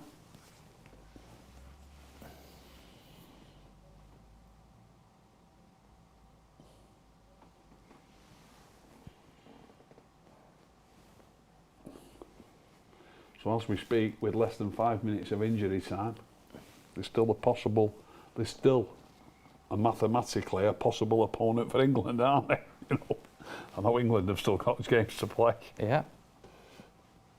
Like I said, I'd fancy England against Morocco. Morocco have done well to keep a clean sheet against Man City. Just wrote to Dawn. Thanks, pal. Well up, lad.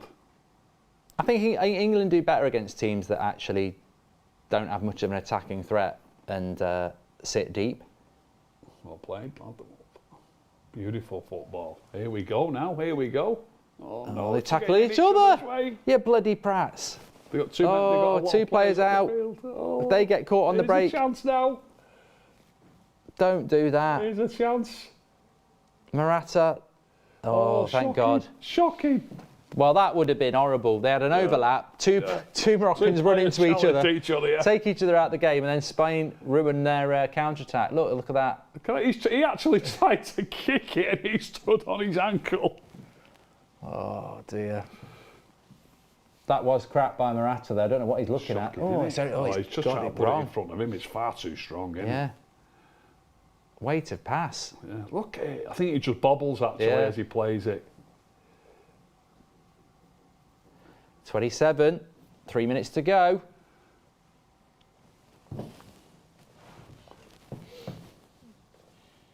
$120 minutes without a goal so far. Oh, he's done really well. Oh no, he has done well there. He's overrun it, surely. Well defended, Give him the corner. Corner kick.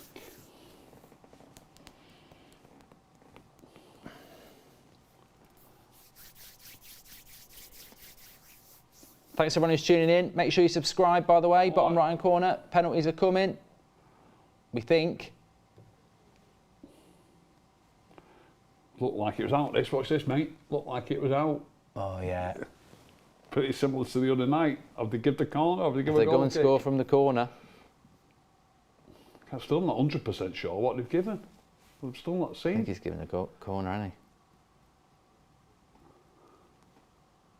Or is he? No, he must have given. He must have given a goal kick. Must have been 30 seconds ago. Yeah. What's this ref on about? It's a corner. But, or is it? No, I thought he was taking a corner. I mean, he's just up the field. It's a goal kick, isn't it? Williams is off for Spain and Sarabia's on. That'll be a penalty taker. Yeah, goal kick was given after all. Oh, we've only got about 2 minutes, then we're going to get the penalties. And look, you know, it might be 54% of games that go from extra time to penalties, but in this World Cup, both of them so far. Not just yet, Mark. Not just yet, Not but just yeah. yet. It'd be horrible for anyone. I mean, unless it's Spain, it'd be horrible to lose this.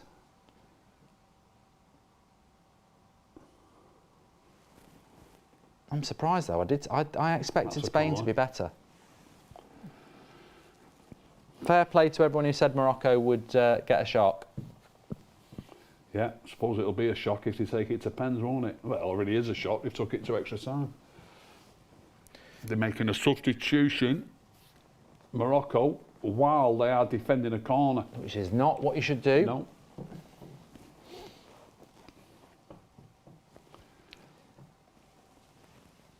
There's lots of Moroccan fans in the stadium, says Iyad.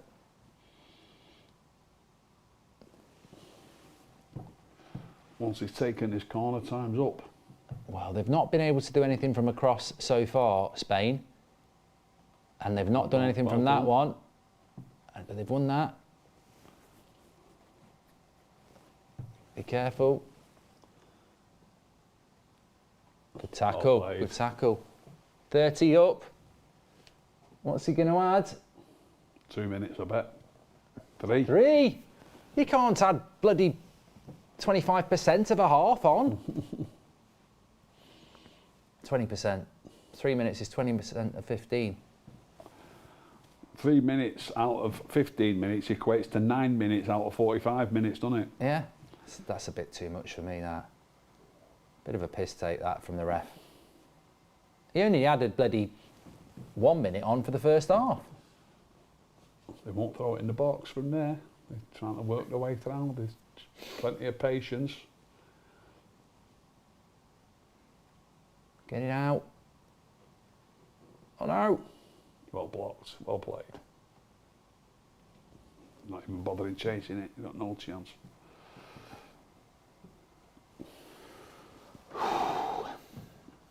Two minutes for Spain. No commentary says I just want pens. Come on. Desperate for him to hold on now. Less than 2 to go. I suppose the 3 minutes probably came from the injury, didn't it? Yeah.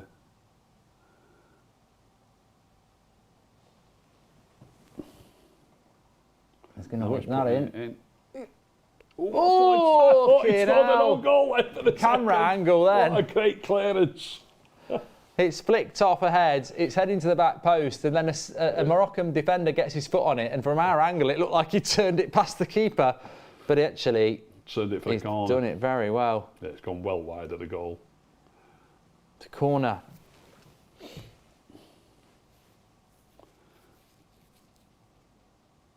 Still a minute after this. Sarabia's on it. Crossed, headed Well out. played. Strong, second ball, Spain. Into the last 60. It's now or never. Don't score against them now. They need a David Platt moment now. Don't score against him.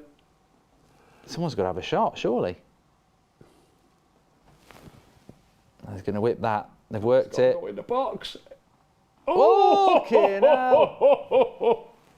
I don't know how he's managed to do that on the back that post. Was going in. I mean, they don't deserve it, but it's Sarabia who is just come on as a sub. He's on the back post. He's completely unmarked. He could have been off. Might be offside, actually. But the angle on that, fucking hell. Misses by inches. That's harder to miss from that angle, isn't it? Is it the post? It's actually at the side of the post. Look at the angle on that. Does it? Yeah, it does. It's the post. Bloody hell. Might not have It counted. wasn't an easy angle. He's probably hit that about as well as he can. It might not have counted anyway, Mark. He looked like he might have been offside. It was tight, but I think it might have been given off. Yeah. And that's it. I think we're heading to penalties. Yeah, he's done it. He's blown the whistle. Penalty shootout. There we go. Ooh, we're going. We're going. Here we go. Penalties again. They've played for this, Morocco, since the first minute. Tactics have worked. So now they better be good at them. No matter how good you are, no matter how often you practice in training, no matter how good you are in training, It's not the same as actually taking them in a World Cup last 16 game. Not at all. Not at all. Which way are we going to go? Toss a coin, mate. I think it's like the whole game. I think Spain have to be the favourites because of the technical players they've got. Favourites, haven't they? Yeah. Favourites. But pressure. Yeah, pressure on them. Pressure on the Moroccans as well. But they've obviously been planning for this. I mean, obviously they're hoping they can nick it at some stage. Of course they are. But they are definitely going into games. Well, certainly into this game. And if they get through, they'll go into the next game like this, thinking that they can get to penalties and have a chance.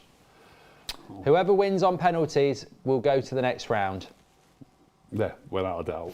Without a doubt. That's a good shout. Yeah, I think technically Spain are better, but you just pressure. Whoever's stepping up for that penalty will know. I don't know if either of the two keepers are recognised as really good penalty saving keepers. Well, he's a good goalie. He plays for Sevilla, the Moroccan goalkeeper, and obviously I forget which country, which club Simon plays for. Definitely plays in La Liga, but hopefully Morocco have practiced penalties. Well, look, they've definitely been practicing. There's no two ways about it.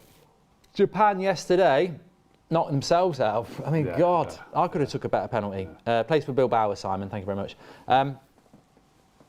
Those Japan penalties were dreadful. Horrendous. You put yourself out there. You've got to take a penalty well, and if a keeper saves it, disappointing. But you can't take penalties like that. Walk up, know where you want to hit it, and hit it. But I don't think Morocco have got anything to be fearful of. No, they fought for this. Go out there. You would suggest the pressure is on Spain, wouldn't you? Yeah. You would think that. Earth VP says that Spain lost in 2018 World Cup on penalties and 2020 Euros on penalties. Maybe they need to bloody score some goals in normal time then. Who's the better goalkeeper at saving penalties? I couldn't tell you, but I'm sure somebody can tell us. Yeah, both play in La Liga, so he's an experienced goalkeeper, the Moroccan one. I'll tell you what's another stat I heard today, that the team that goes second has won the last, I think it's 4 penalty shootouts in the World Cup. Right. So there's definitely a theme there.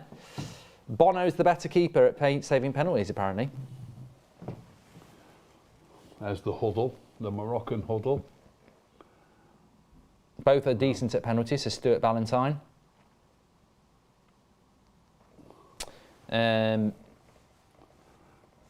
So that'd be interesting to see who goes second, because there is this bit of a stat going round at the moment that it's better to be second.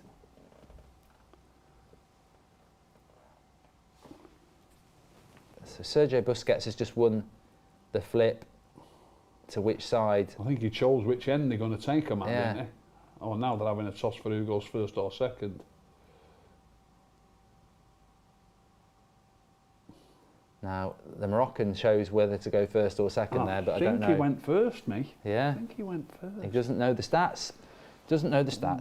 Thanks everyone who's tuning in. We've got a penalty shootout, exciting times. We've got 7. We might have another penalty shootout tonight because Switzerland and Portugal, I think, has the potential to be quite tight. We've got to make a prediction here.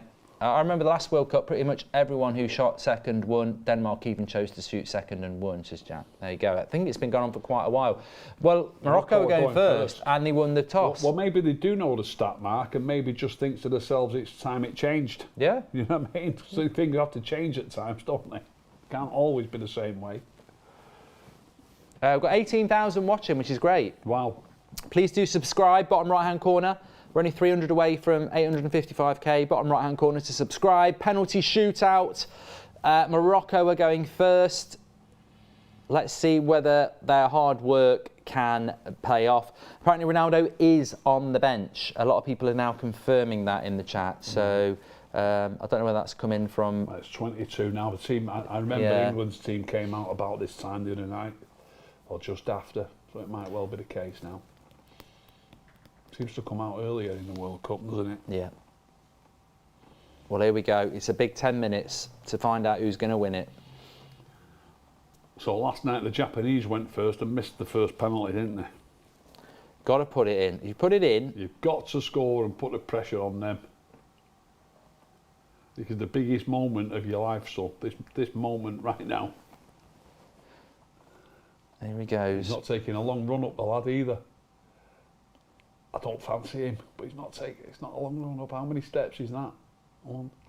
Yeah, Oh, lovely yeah, penalty. yeah. Sends him the wrong way. 1-0 Morocco. Confident. Maybe they look confident with their plan. Need a U2 duo with Bono wins this for Morocco, says Dan Kelly. Well, maybe maybe that was the tactic of Morocco. Go first, score, and then ramp that pressure on. Someone give Simon a note, maybe scouted players where they like to put the ball, says Spencer. There you go. He should know all that anyway.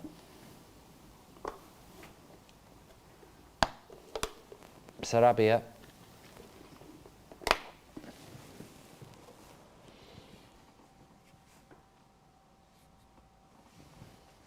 Sarabia for Spain, left footer.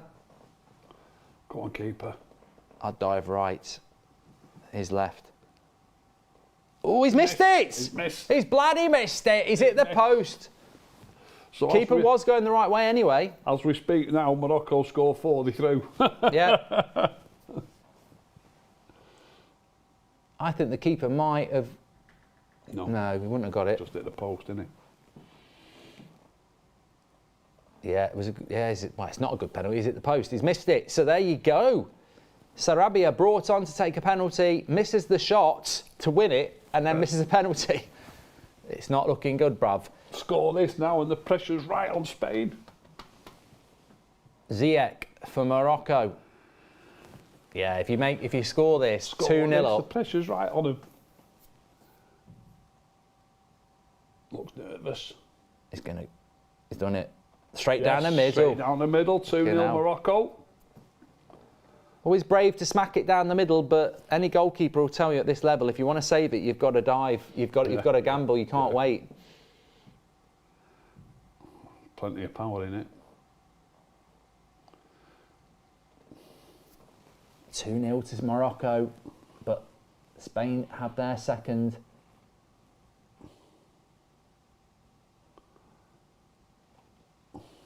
Soler.